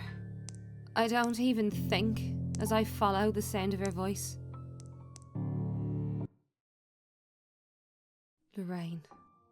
Lovely Amanda Lorraine Lasarina. She was my friend. The only one that I had at St. Sowens. I was a scholar. The charity case. In a school for privileged and prestigious young girls. They all looked down on me. If they cared to look at me or acknowledge my presence at all. All except her. Oh, stop your crying. You know better than to listen to Maeve. Why I gotta teach that butterface a lesson? Wait, no, lass! I don't want you getting into trouble with the sisters again! Relax. It's not like I'm going to stomp her and her lackey's arses flat like last time. Come on, let's just go back to our dorm room. I don't want to be on my Tobler while you go get yourself punished. You'll be fine. Gip's there with you. Lorraine was there when I needed her. Through my highs and lows. Having her as a friend made being in a strange school, away from my father, all the more tolerable. She saw this poor, helpless girl who was just kept down and shunned by everybody else. And being the kind soul that she was, she rescued me. So brave, so beautiful. She was something else. I'll eat all the chocolates stashed away in your closet if you go. I can get more. Just don't go complaining to me if you get a tummy ache because of that. Well, you don't want to get detention on a weekend, do you? It's a Friday. We can go to town and have some karaoke. And we can have a go at druids and demons again. You're not going to miss that just because of Maeve, are you? Sometimes. Sometimes I question what I did to deserve a friend like her. In the darkest corners of my mind, where traitorous thoughts lurked, I thought she only felt sorry for me. Maybe she was just being a good Samaritan, offering a helping hand. And perhaps I had been too selfish to return the favour. You have a point. I'll just kick her arse on Monday then. That's not what I mean! I know what you mean, Em. Wait, where are you going? You just told me you wouldn't cause trouble. I still have something to do. Don't worry, it's not like I'm going to burn down her dorm room or something criminal like that. I'm just going to talk to her. Maybe I'll make it so that her room smells like a dog's air biscuit. That'll make it an excellent weekend. I'll see you in a bit, Marianne. Lots of tumblers. Because when she told me that she loved me, I couldn't admit that I felt the same way. Not to her. And not even to myself. It was wrong. I was taught that way. Husband and wife. One man and one woman. Unclean. Impure. I prayed for her and me. For our sins and our salvation. I wanted to apologise for disregarding her feelings so callously. It must have been like a slap to the face for her. But life had gotten in the way. Exams, which were trivial in hindsight now, took top priority. I had to keep my grades up to keep my scholarship. For my father, I told myself I would apologise to her when those were over. That I needed to focus first and not let anything distract me. It had been easy when she avoided me like the plague. She was upset. I get that.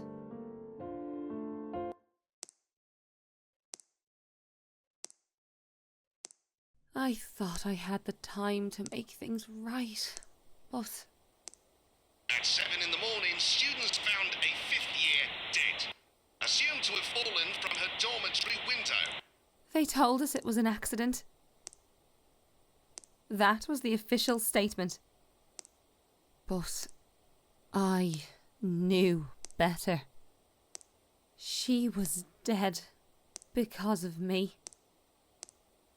Maeve had a hoot and I kicked the bucket, didn't she? Ding dong, the witch is dead! She had, though she didn't say which, Lorraine. But at least Maeve had the courage to admit how she felt about me.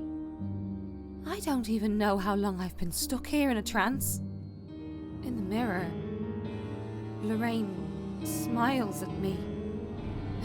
She's as beautiful as I remember her. But then, I feel bile rise up in my throat as her clean image warps into how she looked when they found her dead, lying on the cold hard ground. Good Saint Dymphna, great wonder worker in every affliction of mind and body, help me. I'm seeing things, hearing things. Am I going completely insane?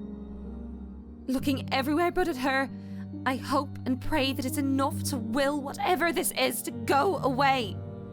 It doesn't even immediately register in my head that I can just leave. You, on the other hand, can't even look me in the eye. This isn't real. You're not. You're dead! I'm dead. Because of you. And you won't even look at me. Look at me. My breathing quickens, and I can feel my heart being torn apart by her words. I'm so sorry, Lorraine. Look at me! I can't take it because she's right. It was my fault. The least I can do is look at what I've done. Lorraine, broken and bleeding, looks at me with such hate-filled eyes.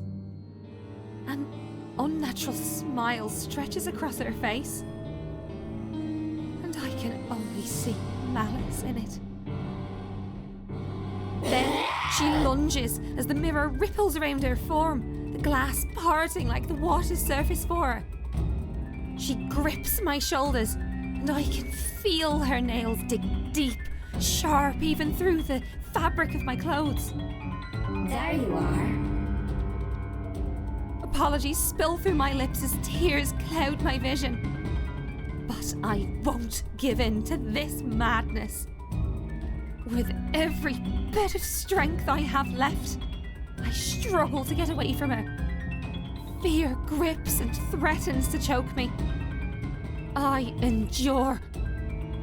I escape. And without turning back, I stumble back out. In my panic, I don't even care to look where I'm going. With one hand on the wall to steady me, I just hobble as fast as I can away from the study. Away from that mirror. Freedom is bittersweet. I'm free from the madness, it seems, as running out into the hallway reveals it to be in pristine condition. But it means I've turned my back on Lorraine. Again.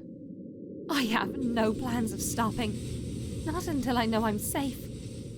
And if that means walking back to Luxburn, as ridiculous as the idea is, then so be it. Someone suddenly grabs hold of me, however. Fingers digging deep into my shoulder. And my heart nearly stops. My body seizes and I nearly scream. Marianne, you look awful. I mean, not awful, but... Did something happen? Are you alright? Mrs. Wright, I... Without thinking, I sought comfort, seeing that it wasn't her. It's a sudden, impulsive thing to do, and had I been in a better condition, I wouldn't even dare of doing such a thing. But I didn't know what else to do. Though I know I shouldn't. Her warmth, her scent, they grounded me. She is intoxicating. Marianne, what's going on?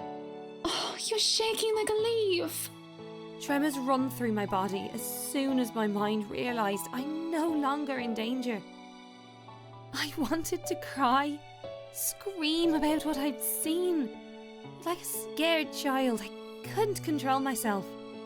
My mind couldn't reconcile with what I'd seen. I should just write it off as a figment of my imagination, yet I can still feel her nails cutting into my skin. Are you sick? Should I call for a doctor? I'm sorry, Mrs. Wright. Just feeling a little woozy and lightheaded is all. Let's get you somewhere to sit down then. Come on, don't worry, I have you. A lie. But a whole less complicated than telling her I was attacked by a dead girl. When the feeling of fear eases off, I feel nothing but shame for my actions. I quickly back away as I clear my throat and nod my thanks. I think I've had enough looking around. If it's all right with you and Mr. Wright, I'll meet you outside. If you're sure, I'll have the car started. Do you need assistance heading downstairs? I'm all right, ma'am. Just go on ahead and I'll be right there. It seems to placate her worries, though only for a brief second. Before she heads down, I don't miss the concerned glance she shoots my way, hidden quickly under another smile. I won't begrudge her for it, that worry. The look on my face must have been a strange enough sight on its own. Even I am still reeling from whatever that was.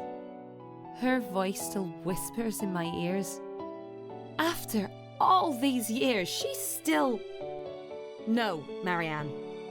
Shaking my head of the thoughts, I drag in a breath, then follow shortly after Mrs. Wright.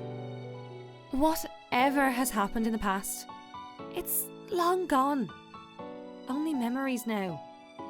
And those are things that I can no longer bring back. It's already dark as we make our way out of the mansion. With no lights, we're only illuminated by the headlamps of the Wright's car and the stars up above us.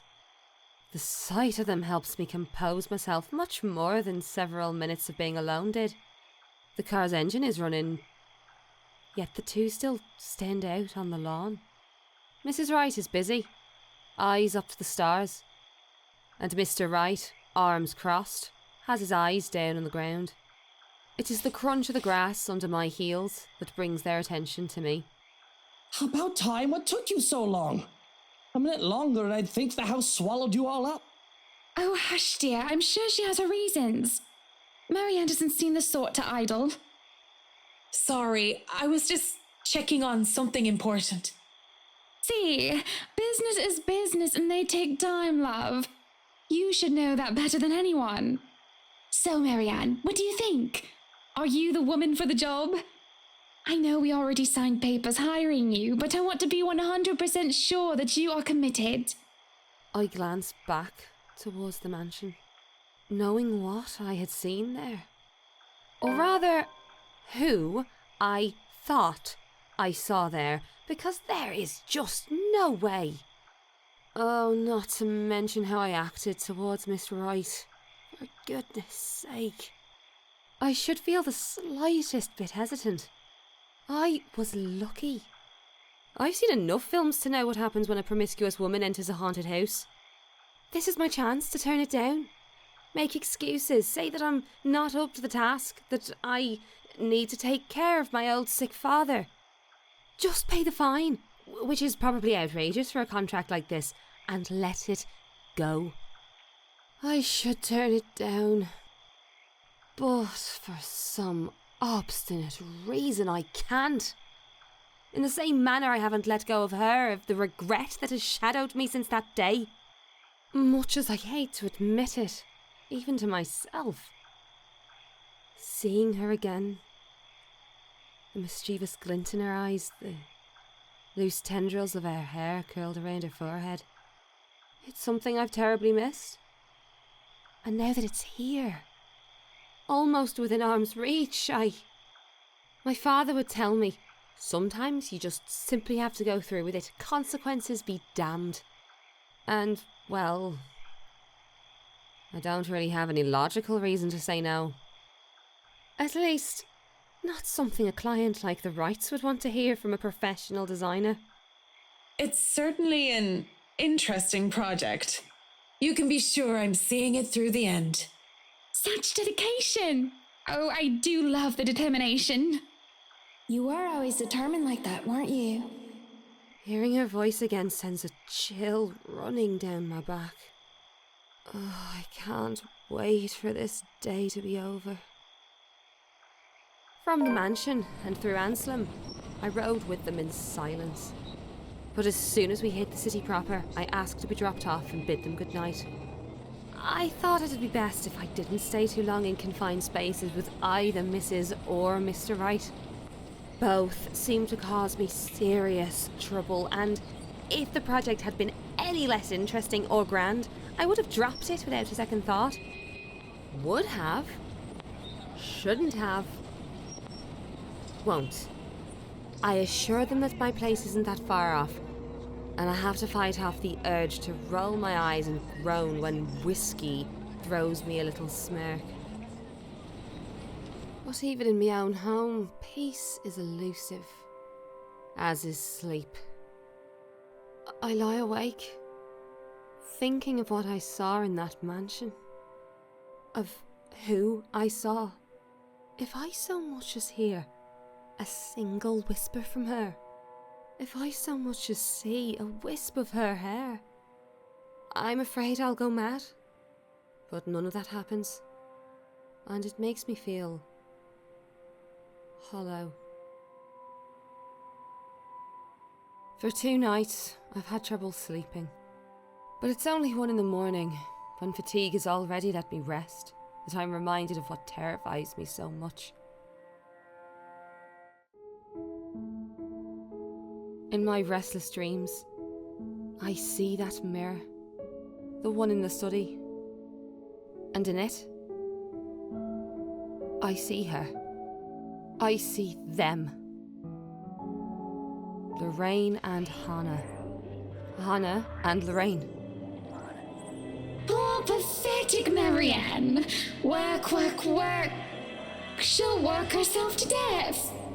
See? See, she doesn't listen. That's all she did. Look at what happened to me. They talk among themselves, with cruel smiles and venomous tongues. Or rather, 2 themselves.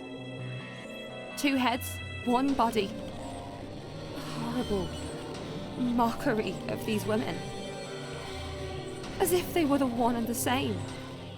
More's the pity. Life goes on and goes out, and she doesn't even see it. Do you think she'll even realize when she's kicked the bucket herself? When they say a person has a hard time telling when they're in a dream, it was true often enough. Even with this bizarre sight, even with the obvious implication that this isn't real, I can't help but feel distress. Likely. Is that any way to live at all? She might as well be dead. Cruel fate that she's alive and I'm... well... Though they speak into each other's ear, tones low and hushed, I can still hear them clear as day. Their whispers pervade the air, heavy and oppressive. They bury and dig into my head like tiny maggots, worming their way into my skull. It is only then, when they take notice of my presence, eyes turn towards me, and I can only feel small under their scrutiny. Caricature smiles etch on their faces, mimicking each other grotesquely. Oh, Marianne! How long have you been standing there, dearie? Come join us, Marianne. We won't bite. Unless you ask, that is. Have you been looking at us? Spying? How scandalous. Such a naughty girl. I'm sure you were just waiting for something lewd to happen, weren't you?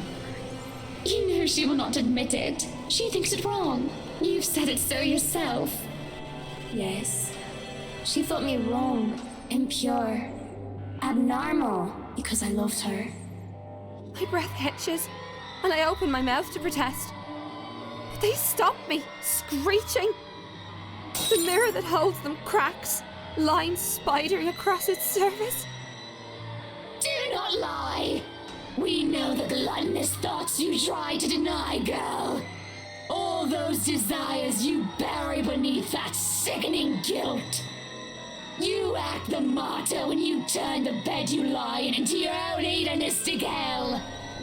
You are nothing but a tainted soul with filth-stained flesh held together by falsehood and pride. They look livid, and when it looks like they would lunge, I wake, feeling like the wind has been knocked out of me. Oh, with a groan, I squint and find a certain fluff ball sitting on my chest, looking as pleased as Punch. She is the overlady of the cats, queen of despair and destruction of nice furniture. Though, I can't stay mad at Her Majesty, because it feels like she did something good this time. Well, I was having a nightmare, but I can't even remember what it was about. Trying to recall leaves a terrible pit in my stomach. Maybe it's probably better that I don't remember. Good morning, Baruthiel. Who's the good kitty? Are you hungry? Is that why you woke me up? A content purr comes from my sweet dear before she jumps off the bed and trots towards the kitchen. On the other hand, it takes me a bit more before I roll out of bed and start my day. Oh, mornings before work are always a quiet affair. Shower first, then a mug of coffee, and a bowl of oats. Sometimes I do stretches. And I always check my work email. The Wrights will be moving into the mansion today. I don't think the paperwork is officially done yet, but it isn't too far-fetched to think they were allowed to start their move despite that. Rich people like them will always find ways to get what they want after all. I'll be leaving you again today, Beth. So you behave and make sure not to shred up my new covers, okay? And don't worry, I didn't forget tomorrow is Black Cat Day, so I'll throw you a party. But only if you behave like a proper lady. She barely even gives me a glance as I say that, before going back to her own food. Cats. Still better than humans. Most of the time. Too bad I have to work with humans. The place is already busy as soon as I get here. The foreman, one that I've recommended to the Wrights for his work ethic, is early as usual. Already he's instructing men here and there with the bigger loads. I have no chance to talk to him, as Mrs. Wright appears and greets me with a smile. Mrs. Wright, I hope everything has been to your liking thus far. Good morning, Marianne. It has been delightful and these men have been very helpful. Look at all this. It's so busy here. I'm getting tired just looking at them go. No complications so far with the movers or the previous owners of the mansion, I hope? If anything, the only one being problematic is Luke, if I'm to be honest. He can be such a diva, but I do like that about him. She stops, looking up at the upper landing where Mr. Wright comes through with 2 other movers and the mirror from the study. Oh, do be careful with that mirror. We wouldn't want anyone getting hurt because of broken glass. Why are you even having it carried around? Oh? You did say you didn't want the mirror, and I keep getting distracted by it. If I'm going to turn the study into my office, I'd rather not have it there. Where can we put this? Well, you are not putting it in our room. Why don't you go, I don't know, put it in the wine cellar for now? We can figure out if we'll store it in the attic or somewhere else later, yes?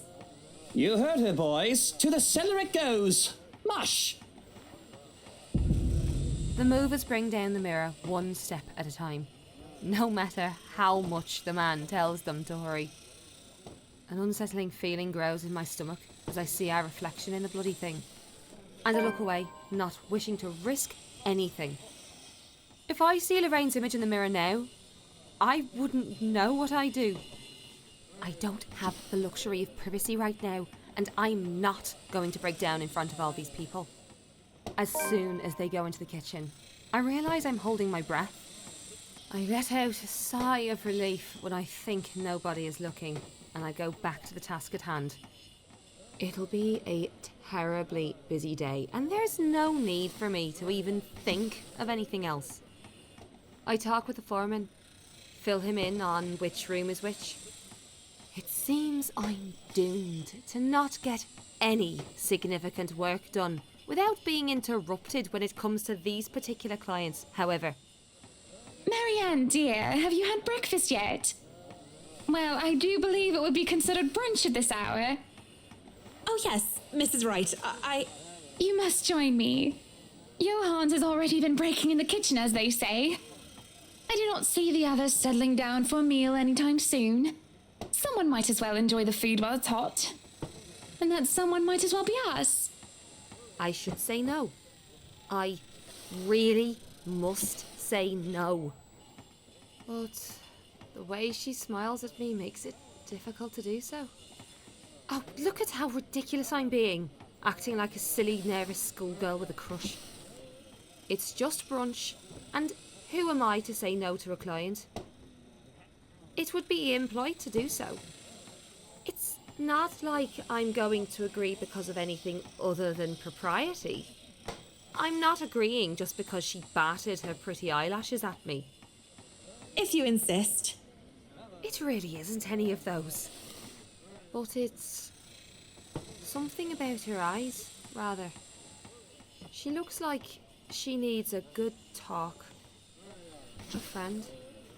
And although I'm not supposed to be chummy with my client, there's no harm in pretending, right? Of course, I've been wrong on many occasions before. Maybe there is plenty of harm in pretending that I care. Because pretending I care might lead to actually caring. Being alone in the same room as the missus leaves me reeling, as I find myself paying too much attention to her. It seems so borderline unhealthy, how much I'm getting obsessed, even if it's just by looking. And it's the little insignificant things that I notice, like the way she plays with her hair or how she smooths down her dress. Up, higher, come on now! Whiskey's annoying voice in the other room helps pull me back to the ground. I'm just looking, aren't I? I know that someone like her wouldn't even look at someone like me. Still, there's some time to turn around this bad decision. I'd really like to thank you for inviting me to breakfast, Mrs. Wright. But I already ate, so I should really go back to work. Nonsense! You arrived so early, you must not have gotten a proper meal. Sit, sit! I'd situate us in the dining hall, but it is a mess right now. Her concern is sweet, as is her smile. But I'm really not here for idle chit-chat, something I keep forgetting. We're both distracted when the food arrives, and it's enough for me to stay.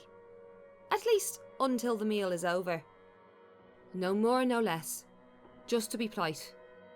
Thankfully, the conversation steers onto a topic I'm comfortable with.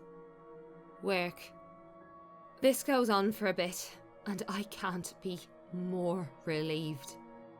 Most people don't understand calling me a workaholic. But I chose to work in a field I'm enthusiastic about. So what if my career is also my hobby? But no, really, how have you liked it so far? Oh, it has been wonderful, believe me. Everything is going smoothly too. It has been a long time since I've worked on something on this grand a scale. Nowadays, everyone is about condos and flats, living in the city where every room is an identical box. Believe me, this is very refreshing.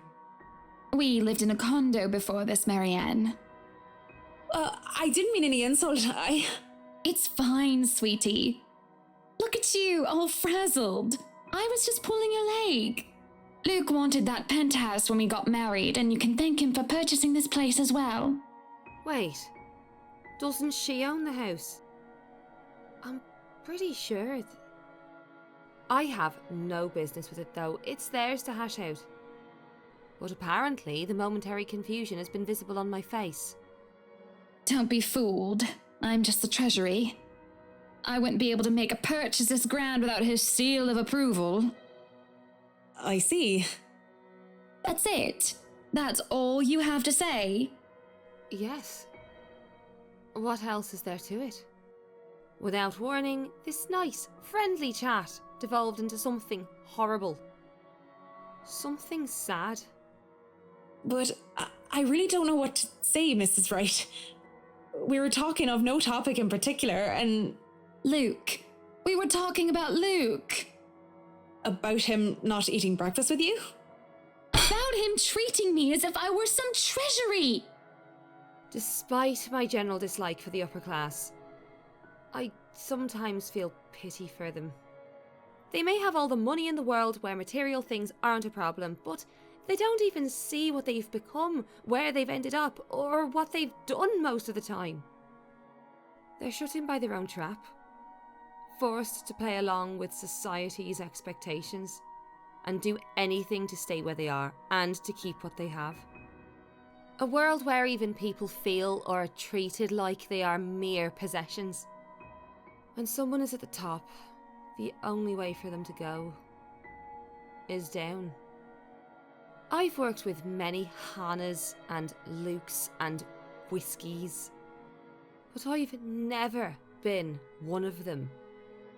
I don't pretend to understand their world any deeper than that. I merely know what I've witnessed before. She looks lost, speechless at how she betrayed herself. My pity for the likes of her returns. Nothing but pity moves me as I speak before she can say anything else that might ruin or break her. I won't speak a word, Mrs. Wright. Not only am I contractually obliged to, it would also go against my principles. This is no one else's business but your own, and it should be kept between the two of you, and whoever you wish to seek counsel from. Please, Marianne, you have to understand. These sort of affairs, if anyone were to know this, they could just twist it and we'll be ruined. All I ask for is your silence on the matter. The way she practically begs me to keep quiet about it is disheartening. I have no plans of speaking about anything I hear, especially if it's about their private affairs. But the way she looks at me, the way she just expects some kind of fallout because of this, makes my heart clench. Well, I'm keeping that information confidential as well. It's not like I have any other choice, do I? Thank you. When the last of the food and drink is gone, the door opens as if on cue. Madam, the photographer from Luxury Living is here. This was a wonderful meal, Marianne. You're free to return to your duties. I must excuse myself. It was my pleasure. And thank you for the food as well. She stands to up and leave, and all I want to do is reassure her again to prove that I'm someone she can trust. So, when she looks back my way, I didn't fight the smile that found its way on my face. I feel giddy, but the feeling dies down afterwards as I sober up. Oh well, back to work. Soon enough, I find myself drawn to the kitchen, where the Wright butler has returned to. He's already claimed the space, and telling movers to back off, and none dares to question his proclamation either. My kitchen. No kinder allowed. Little men running around with knives especially. We do not want any accidents to happen now, do we? Good? Good. I mean, it is a knife-wielding German standing there. I don't think anybody would be insane enough to refuse his request. I hope I meet the age restriction, or at least the height restriction, because I'm asking to be let in here. You are allowed inside, McCollough, but not the little ones. A shake of my head and a roll of my eyes is all I give him. It's not like I'm going to be any trouble to him. I just need to look around, get my bearings. The breakfast had been distraction enough. I don't even want to think about what we just talked about. I just need to get my head on straight and get back to work. The movers work efficiently, even when they're left alone, and they do quick work with their responsibilities. The head foreman comes, standing in the doorway, to consult me on this or that, and I have to go and help out every now and then. But they pretty much have everything up to standard. They skip lunch entirely, not even realising when they do so. Nevertheless, all is well as the butler gets to heating up the leftover bubble and squeak from breakfast, and makes a generous batch of fish and chips for him. Most likely simple in comparison to what he serves to the Wrights, but well done nonetheless. That smells good. Want to wrap up some for me to go? It's an idle observation more than anything. My thoughts as they are preoccupy me.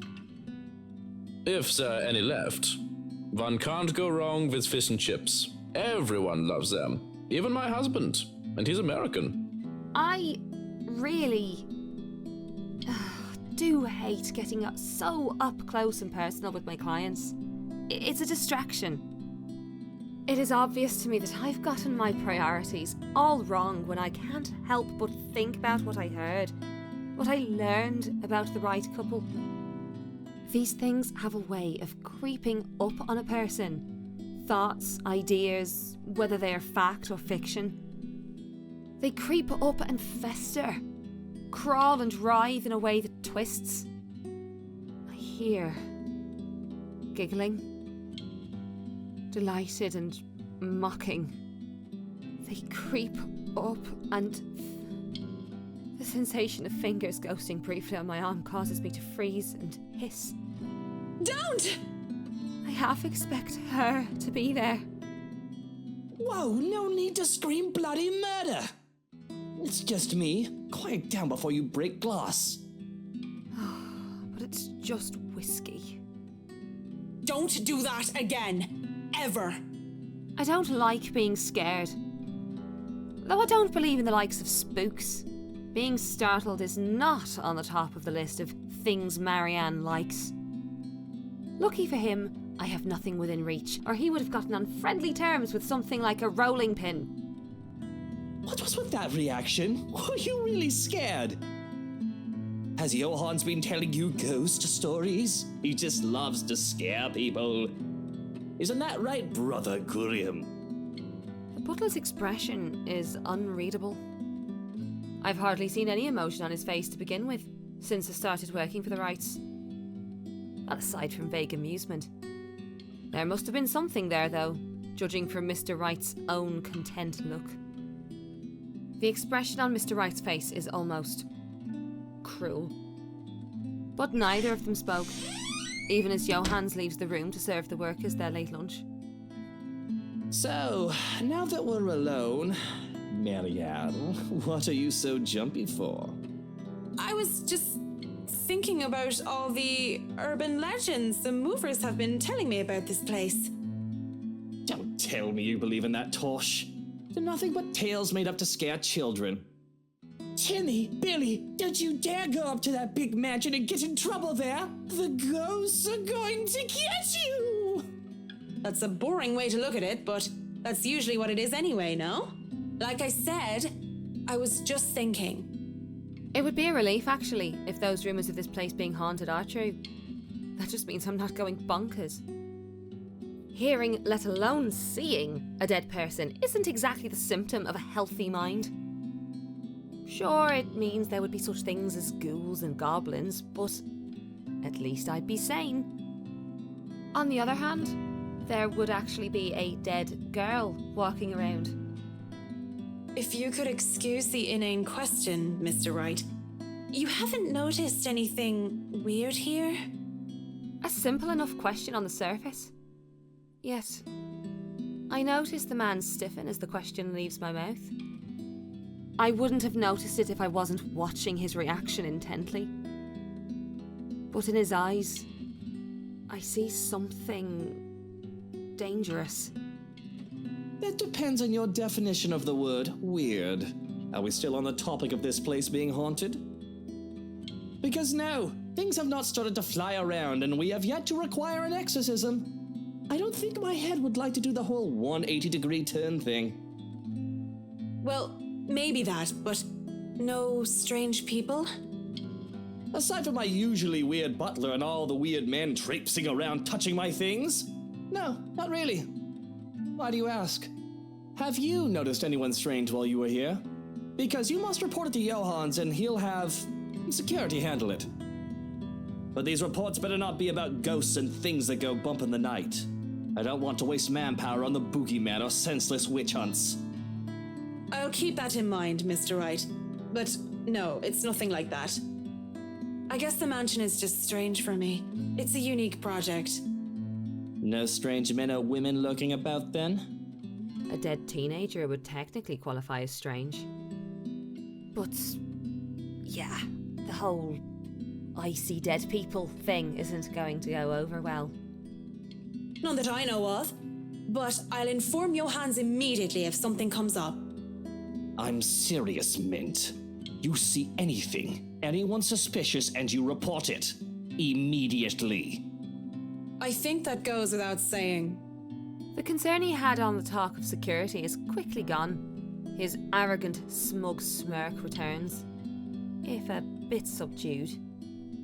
Whatever smarmy remark or innuendo he has at the ready never comes, though, as voices from the dining hall ring out. So, is this a full-time job for you then? Nah, I just freelance mostly, for magazines, newspapers, and events. So you can't really call it a full-time job. It's fun and it puts food on the table, but it's not what I really want to do. At least not all the time. That would be the magazine photographer, I presume. As always, Mrs. Rice talks in such a kind and cheery fashion, no matter who she's talking with. It certainly puts people at ease around her. It sounds like it's working on the photographer too. Hearing them, though, seems to put Mr. Wright in a sour mood. At least if his small scowl is anything to go by. Hey, are you alright there, Whiskey? You're looking like you need a serious drink. What is it that you want to do then? Films. Documentaries mostly. But cinematography is a lot more difficult than photography, right? I was working on this thing, actually. I'm fine. Just a bit winded from all that moving about. It's been a long day. And the day's not over yet. So if you can excuse the bluntness, you either shape up to help or ship out back to your room and let us do the rest of the work. He hesitates, eyes locked firmly on the door that led to the dining hall. Even now, we can still hear as Mrs. Wright and the photographer chit-chat in between shots. It's not my place to say this, but she really does seem to care a lot about you, you know? There's no need to remind me of that. A strange smile appears on his face before he shuts his eyes and sighs. Tell the workers that you're all dismissed early. That's nice and all, Whiskey, but we really shouldn't just take off. Delays aren't a good thing when it comes to big projects like these. The sooner we tackle certain issues, the better. And I trust you can take care of these issues another day. Don't make me ask again, Mint. Just tell the others they can go home early, and to not worry, they'll still get paid the remaining hours. I don't know what prompted this. With the air he's putting on, though. I know better than to meddle and prod further. Besides... Fine, you're the boss. Walking out of the kitchen, I just accept the fact that whatever he says will go while under his roof. Mrs. Wright and the photographer are still far too busy in conversation to notice me, even as I make my way through the dining hall. Besides, I didn't want to ruin their fun. Well, it wasn't really a big thing. People didn't like Blue Fonzie very much. People don't like a film about colours. I suppose they would have liked Blue Bibby a lot more.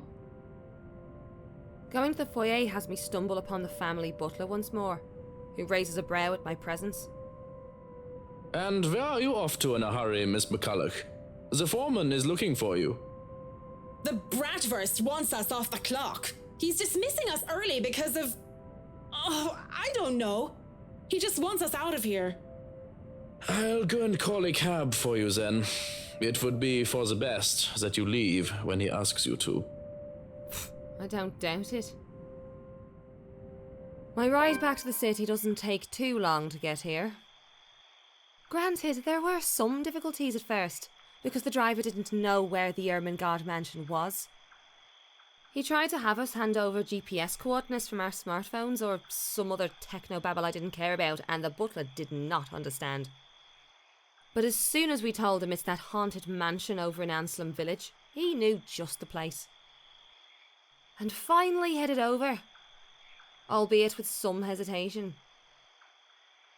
All the way back to the city, the driver keeps complaining about that place giving him the willies. It gave me the willies too. I would have loved to snap at him.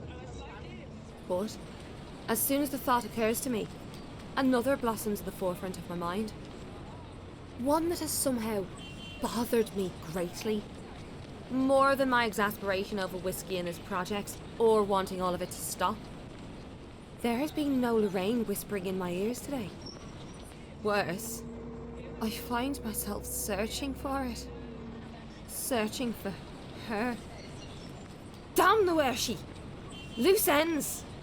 Fucking bloody loose ends everywhere! I thought I'd already moved past this years ago. And it does nothing to help me curb my frustration. If anything, it only ensures that I want a stiff drink. Tuesdays are for karaoke, and Wednesdays, improv. Usually it's these four guys who did hilarious games. The one with Irish drinking songs are always a crowd favourite. Though I love a good laugh, stand-up comedy isn't my thing, and without Cam or Haruna or any other distractions, I end up drinking a lot more this time. And when there's several bottles of beer in me, I get really embarrassing. Hey, G! Psst, G, come over here. I need you for something. It's a good thing that the bartender is a nice fellow. I'd have probably been kicked out of other places by now. Or worse. If push comes to shove, all he would do is give me an easy smile and a shake of his head, even when he's attending to other customers. Just like now. Give me a moment, will ya? I gotta go check on her.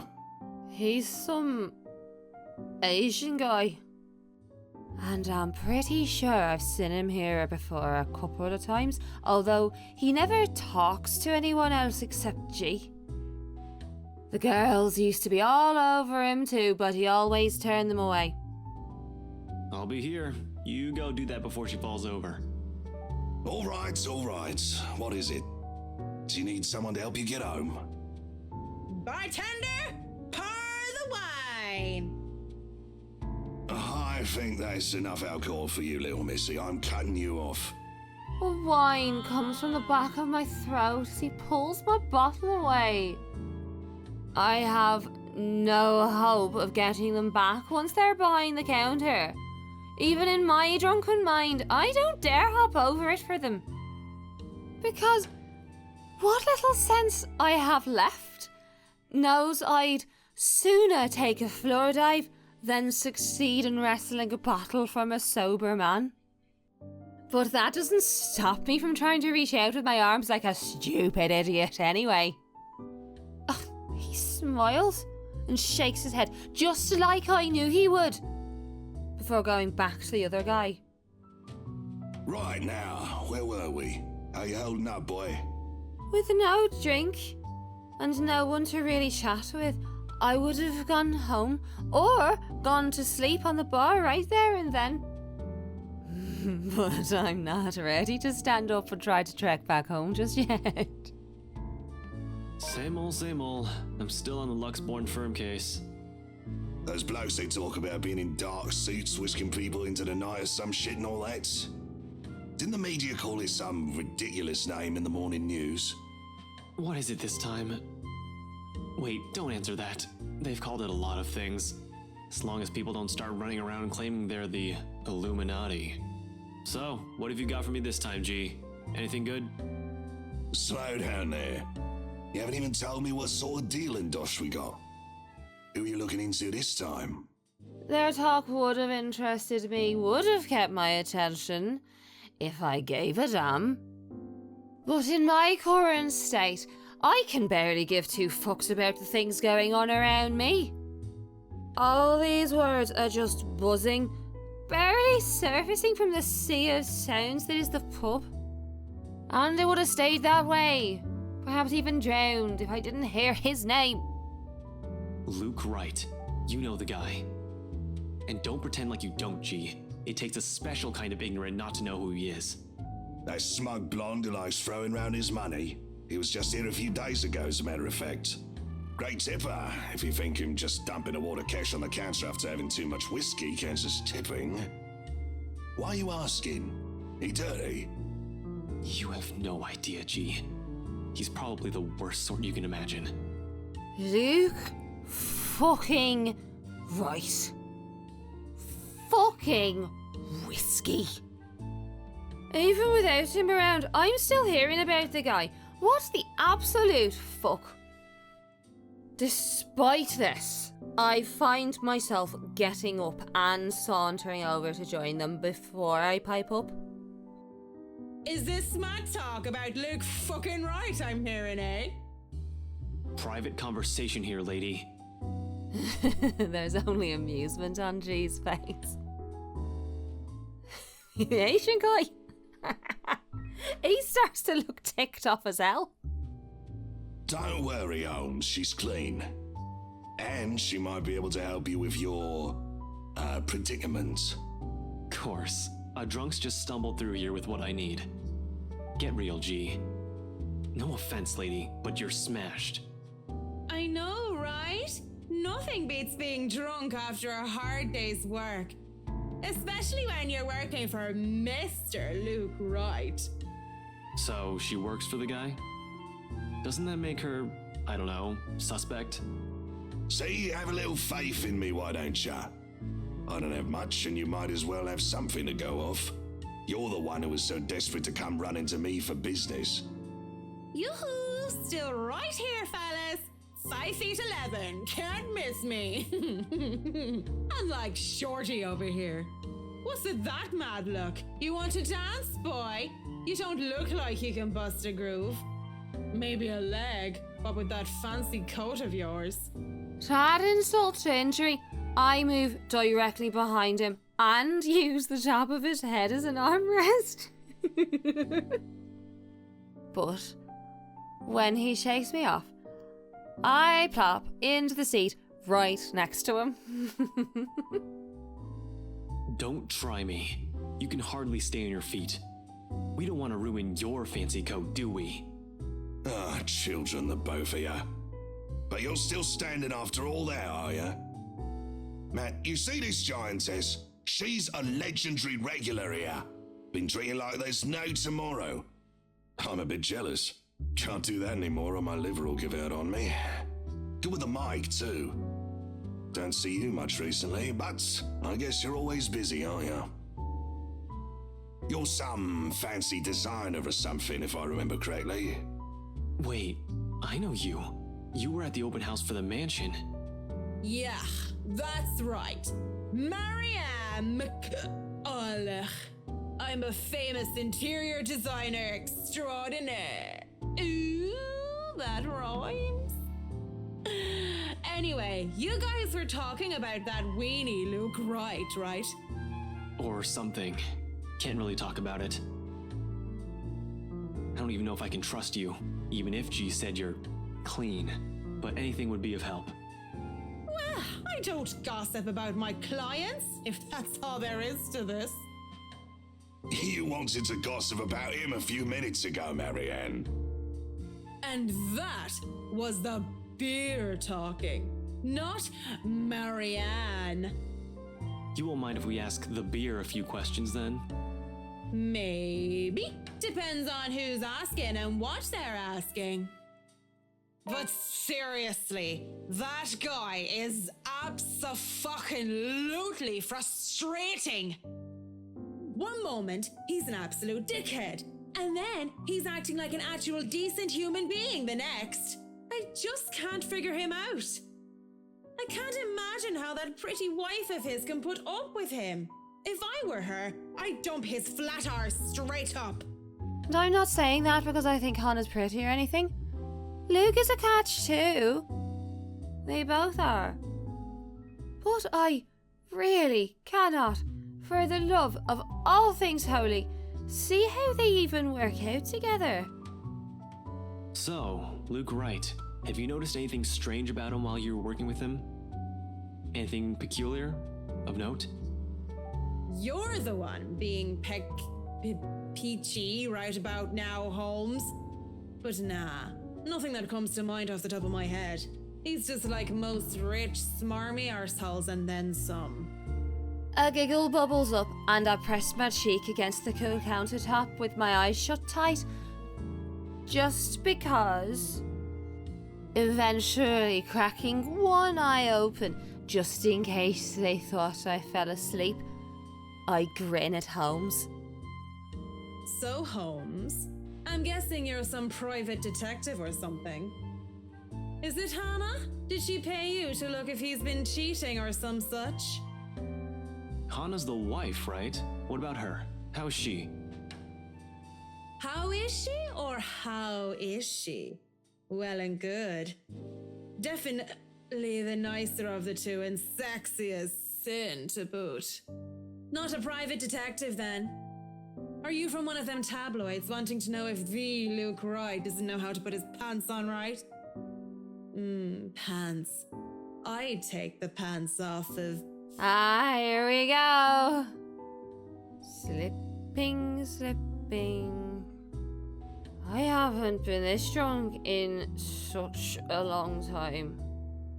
It's a miracle I've been coherent for as long as I have been right now. I'm asking you if you've noticed any odd behavior from her. Odd behavior? What? I wonder how she'd be drunk. I can just imagine her like the giggly sort. What do you think? These are serious questions, Marianne. Lives might just be at stake here. What do you expect? She's smashed. Why am I even doing this? This is getting me nowhere, G. She's not a reliable source. The chief, let alone the courts, aren't going to take the word of a drunk. This'll be dismissed, and I might be in trouble if they try to argue that I coerced a testimony out of her. This is a fucking train wreck. You're a fucking train wreck now, if you ask me. Maybe it's about time you apply the brakes and stop for a bit. Oh, the wave of despair that comes over the both of them is palpable. If feelings had a taste, it'd be bitterer than the beer I'm full of. And it gets me thinking. Oh, though, thinking doesn't get me far with too much shite in my system. You know that's not an option. Thanks for being patient, McCollough. Good luck with your work on that mansion. Speaking of that mansion, there's something going on in that place. Something. As och day! No wonder Mr. Wright likes it so much. It's as fishy as he is. Rotten bloke. Maybe that Santos girl is really onto something, eh? Suspicious shite, I'm telling ya. Explains why she's so reluctant. What do you mean that Santos girl is onto something? Before I get another word out, there's hands on my shoulders and... oh, everything starts to spin. Take your hands off me, pipsqueak. I'm not a lady who's shaken or stirred unless you want me up-chucking on your pretty hair. But it's just like I said. Are you sure you aren't brain damaged or deaf? Santos girl from BRC showed us this creepy letter. You know, just like those spam stuff you get in your emails. And we thought it was some joke or that the girl was just a bit too green to handle a big sale like that. You should have seen the look on their faces when they saw it. Whiskey, that's Luke fucking right, you get me? And the missus didn't look too happy either. I should have taken a picture and posted it everywhere. When rich snobs give you that face, no wonder the Santos girl went all mental on us. Working with them does that, you know? I think I'm about to. I'm not mental yet, am I? Anyway, just like I said, in that man... Hey, you okay? Holmes? You're looking a bit shaky yourself there. And he really is pale. Paler than before, at least. I can see the gears turning in his head on overtime. Suddenly, he shoves a card in my hand. On it, his name. Ashton Frey. Oh, and his number. But he has second thoughts as he grabs it from me and slips it into my pocket. You're cute, pretty boy. But I prefer blondies. Well, you're not exactly my type either, lady. But listen to me. If something comes up, don't do anything rash. If you think you're in danger or if you see anything suspicious, call me and the authorities as soon as possible. You understand me? That's 99... I know what the damn emergency number is. Right, 999. Good. Anyway, I have to run. See you, G. The guy's quick on his feet. Already up and at him as soon as the numbers leave his lips. Watching him as he manoeuvres through the crowd of other pubgoers is enough to tire me out.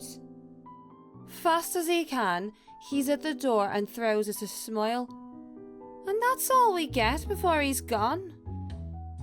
Just like that. Oi, what about your drink, boy? I'll go put it on your tab then. Holmes boy always like that, G? Pretty much. But what about you? I suppose I'll put your drinks on your tab too. Don't want you to spill your wallets when you look like you're close to spilling yourself. Yeah, and if it's fine by you, I think I'll go take a bit of a cat nap here. Just for a sec or two. Go right ahead. I'll wake you when I close up shop. Mumbling a sleepy thanks, I doze off on the spot. Face pressed on the counter. Already I dread the pain I'll have for sleeping in such a position. But when you gotta go, you gotta go.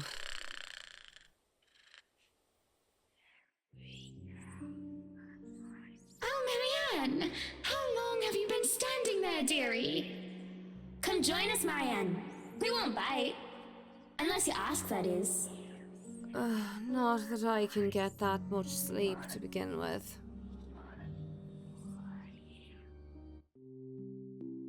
Do people ever have the feeling that they're working on something they really enjoy, but still it eventually tires them out? Because honestly, I've been feeling like this. You have certainly exceeded expectations, Marianne. Everything looks so marvelous, and in such a short time, too. Though, moments like these make all the hard work worth it. Definitely. Well, I can't take all the credit. People have certainly been enthusiastic about the idea of working on the right mansion. There won't be any more problems unless Mr. Wright has any more objections about the second bedroom. Oh, no. We proceed with that room as planned. I already agreed to him having his greenhouse and his vineyard and his stables. He may as well let me have this one thing. We're only about halfway done, but the honest satisfaction on a client's face is enough for me to push through. Let's face it. In between my exasperation at Mr. Wright's antics and her, I've been burning the candles at both ends. I can't even close my eyes without seeing a dead girl's face. Dead girl. Dead. She's dead. I have to keep reminding myself that. Burying my feelings as deep as they buried her body. 6 feet under. I shouldn't waste so much time on someone who's supposed to be gone. I've wasted so many years thinking about her already. There should be no need to bother myself with the dead, when I should be bothering myself with the living. Oh, too bad the living are usually as complicated, if not more, than ghosts of the past. But don't you have a party? Yes. But Luke's just being a sweetie, you see. That friend he's visiting, he's having marital problems and he's just trying to cheer him up. It's even more complicated when the living in question is a pair of rich and famous socialites way past their honeymoon phase. And I've somehow been roped into being a relationship counsellor. They've been married for a long time and they've hit a... how do they say it? A rough patch. His wife has a drinking problem and can be very neglectful. The poor thing really does his best to be a good husband. But it's never enough for her. Sometimes I think it's the years. Maybe it's been so long that they've lost that romantic spark. What do you think? If I'm going to be completely honest, I need to ask. This is about you and Mr. Wright, isn't it? Suppose it is. What would you tell me? Then, I tell you it's none of my business. I tell you that I don't want to meddle. But, if the troubled husband with the neglectful wife asked me for my honest opinion, I'd say that he shouldn't base his happiness and his self-worth on someone else. Maybe he should try being independent for a while. See what it's like when he isn't trying to please someone else and doing things for himself. Everyone's supposed to be their own man or woman, right? A bit of breathing room never hurt anyone. We shouldn't let our fear control our lives. Why she thinks a single woman like me would be the best source of relationship advice is beyond me. Still, I talk and answer to the best of my abilities. Without realising it, I'm already pouring out a part of me that I thought was long gone. I'd like to believe my words will be of some help to Mrs. Wright. If I'm honest though, they are of some help to me. Like some weight has been taken off my shoulders. Lorraine. I really should handle what's left of the work. You won't be attending the party? Oh, you really must, Marianne. The weight of what happened to her hasn't left me yet, has it? Maybe. I'll try to stay in chat. Maybe grab a few bites and a drink, but I can't be around for the entirety of the event. My apologies. Busy, busy, busy. You must stay a while. I'd love for you to meet some of my friends, and they're ever so excited to meet you. You need to say hello to the Lees at least. If it wasn't for them, I'd never even heard of you. Maybe it's about time I changed that. We'll see. So, if I can be excused? Certainly. You'll have to excuse me as well. I must attend to the party before any early birds arrive. Because, believe me, they will throw a fuss if things aren't ready, even when they're not supposed to be here until an hour later. Though I shouldn't dwell on the dead. I shouldn't just callously forget about them too. Saying that I have work left to do is an easy excuse to make. I know how other people see me. They see someone so obsessed with her craft that she would so easily miss things like a party for it. Outside the parlour, people hurry about here and there in preparation for the Wright's grand housewarming party. None spare me a glance as I slip past them, each working on their appointed roles and not daring to slack off while they work for what is probably the most powerful couple in Luxburn. I make it into the kitchen with ease, the wine cellar being my final destination. But when is a great task ever simple? Probably never. And this is a great task, isn't it? My greatest one yet that is worthy of being called a quest. I'm not acting as Marianne McCollough, the professional interior designer, when I choose to lie about being too busy for a party. I'm Marianne McCollough, a lawful neutral cleric with 9 points in wisdom and 8 in charisma. Oh, just thinking of it like that makes it cheesy. But it helps with the fear. It helps overcome the insane thought that I'm actively seeking out something that has been plaguing me for years. I might face my worst nightmare. Or I might see nothing and find my self-imagined grand quest fall flat. And who would have thought that the final gatekeeper to my quest would be someone that I thought was a valuable ally? Schnell! Hurry up, you snails! We are on a deadline and you are wasting my time! The butler comes from the cellar and into the kitchen, tailed by a couple of others. People who I assume are most likely chefs and bartenders. He raises a brow, seeing me just standing there by the hatch, by the trap door. It almost looks like he's going to throw me out for being in the kitchen without permission. But then he motions for the others to disperse and familiarise themselves with their surroundings. Meanwhile, he continues to stand there, preventing entry into the darkness beyond. What are you doing here, Fraulein? This is not the place for guests or in an architect right now. I request you leave. I was just looking around for any last-minute things, yes? Yes, you have been doing that a lot. Looking around, snooping about. Now is not the time for such things. If you're not careful, people might think you are up to something. The look he gives me as he says this is almost chilling. If life was a gamebook, he'd probably be the true neutral warlock guarding the treasure room. A difficult opponent to beat with 9 points in wisdom and 8 in dexterity. Well, I'm not done yet. I actually need to go into the wine cellar. Just need a quick go at the place. So just don't mind me. I'll be out of your hair soon enough. Go outside, enjoy the party. Bask in the praise and adulation they will no doubt shower you with when the madam speaks highly of you. Surely you've had enough of this stuffy old kitchen by now. You do not want to cause trouble. Both the bratwurst and Hannah want this to be perfect. It would be a disservice and a disrespect to toe out of line and risk it being anything otherwise. And more importantly, I will be blamed for any failure that happens tonight.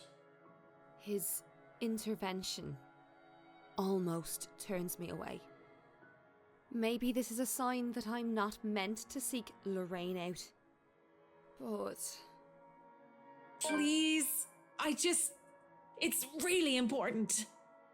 15 minutes. 9, 10 minutes. Any longer and I'll pull you out of there myself. The bratwurst will be furious if he thinks anyone is touching his precious wine without his permission. Thank you. This seriously means a lot. He steps aside begrudgingly. At this point, it looks like there's no turning back.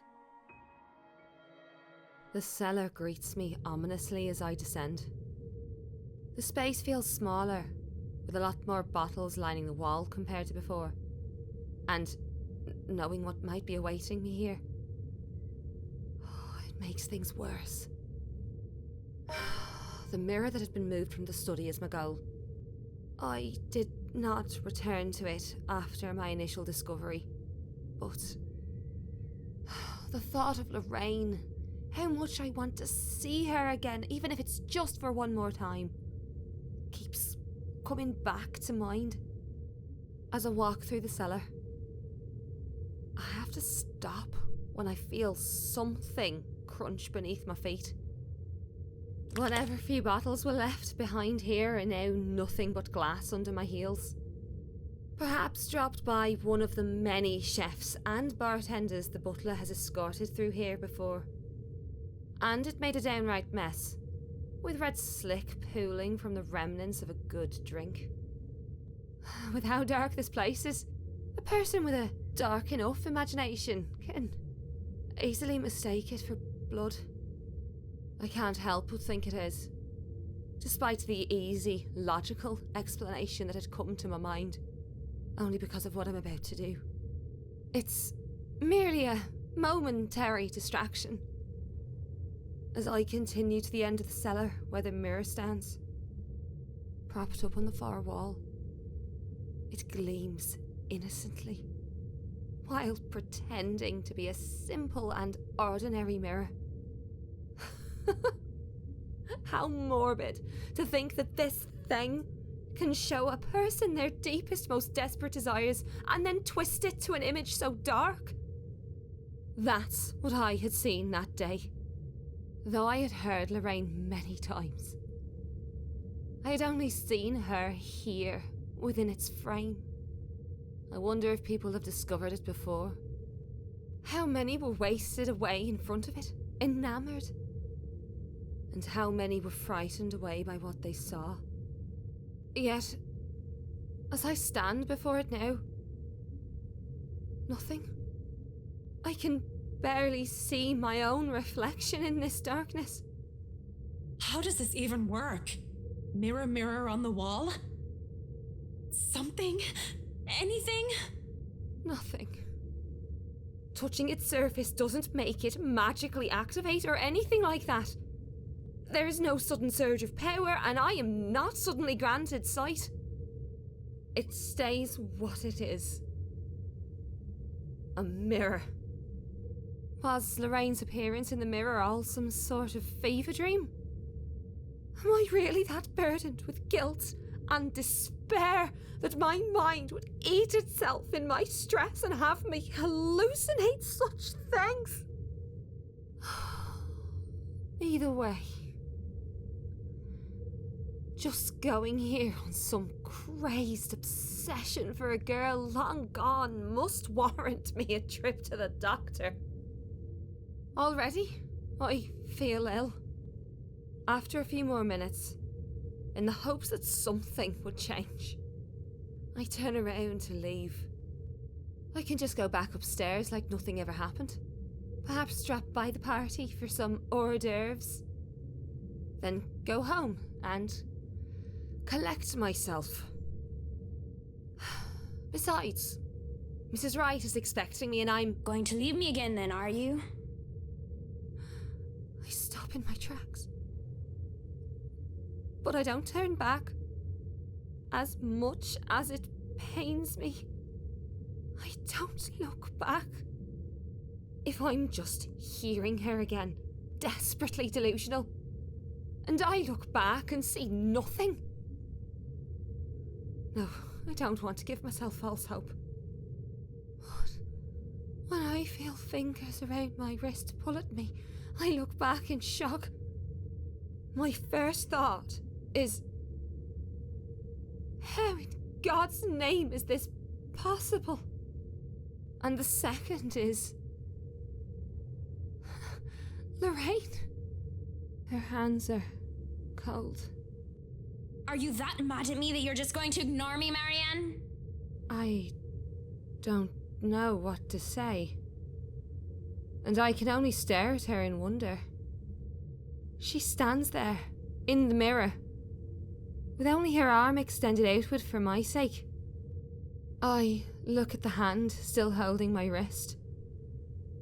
And when she sees me looking at it, she moves it so that her hands are intertwined, fingers weaved together.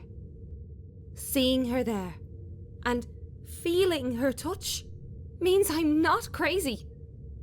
Though, however impossible and unexplainable this is all to me right now, it just takes my breath away. Pulling her out of there is tempting. I can imagine doing it with ease. We can be together again. Lorraine and Marianne, like nothing had ever happened.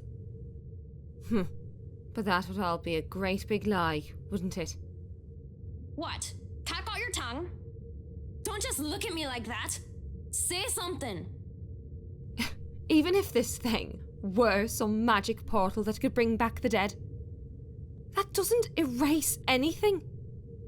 Just looking at her, still a young teenager while I'm already a grown woman,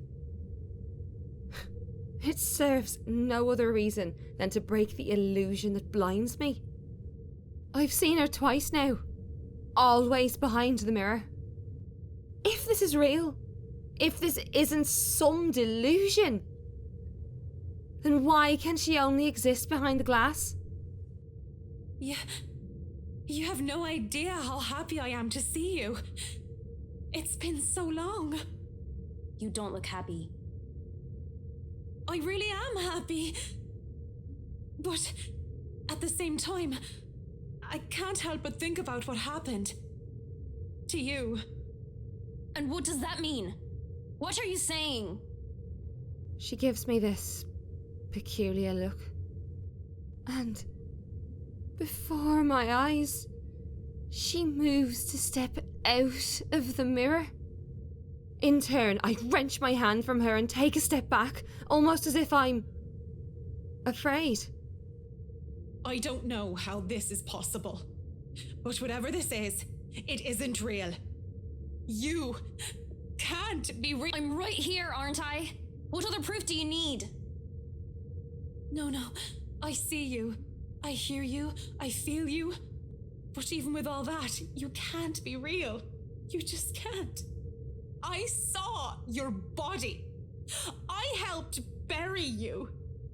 You're dead. A deep hurt crosses her face, and it just breaks my heart in two, seeing her wear that expression. Burying me wasn't the only thing you did. Don't you dare lie. But I'm going to be the bigger woman, aren't I? Let bygones be bygones. I'll forgive you, as long as you stay with me, Marianne. That's why you came down here, right? To find me?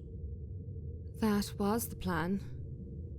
I came down here, looking for her. For closure.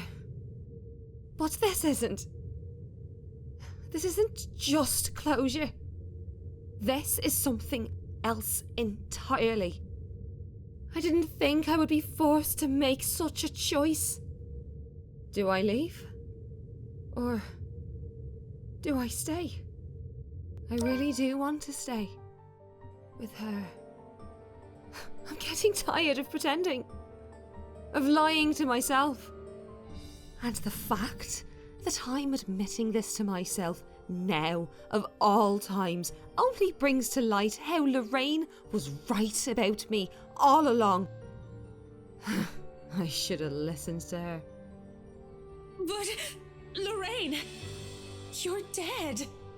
How can we even stay together? I know. And it's your fault, isn't it? You tore us apart. But now, you can put us back together again. And now that I have the choice to fix what I had done to us, then who am I to do otherwise? I'm so sorry. I must look like a right mess. I'm here, Em. I'm here now, don't you worry. Come here. It takes everything I have not to tear up at the sight of her. She reaches out and slips her fingers through mine before pulling me away from the tunnel and towards the mirror. A reflection.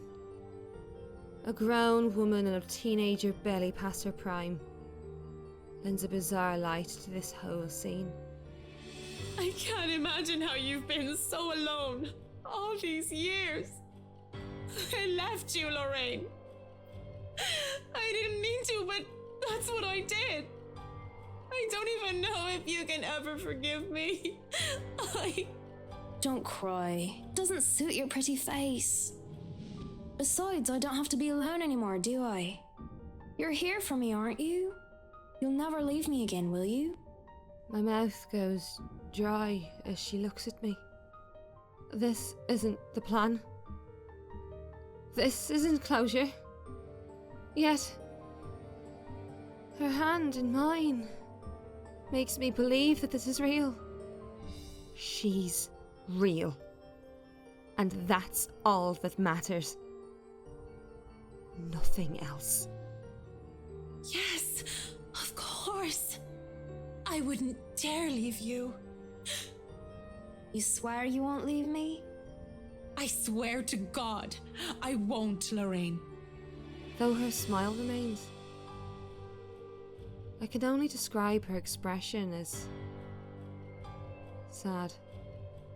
She walks around until she stands just behind me and wraps her arms around my waist. I nearly crumble with how I am in her arms once more. And when she puts her chin in the crook of my neck, and I feel her hot breath on my neck, I'm filled with both joy and grief. The scent of chocolate, almonds, honey, and beer surrounds me. My first taste of love.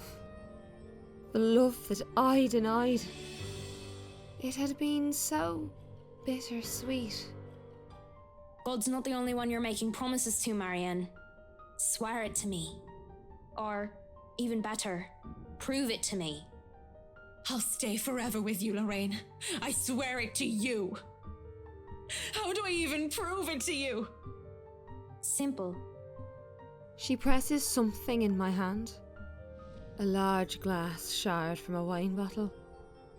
Cold and sharp. You join me. Is she suggesting that I die for me? Lorraine! That's... How can I? How can I even do such a thing? There's no need to be scared. I'll be here for you until the end, Marianne. Even if you hadn't done the same for me. But that's the only way I can forgive you. The only way we can be together again.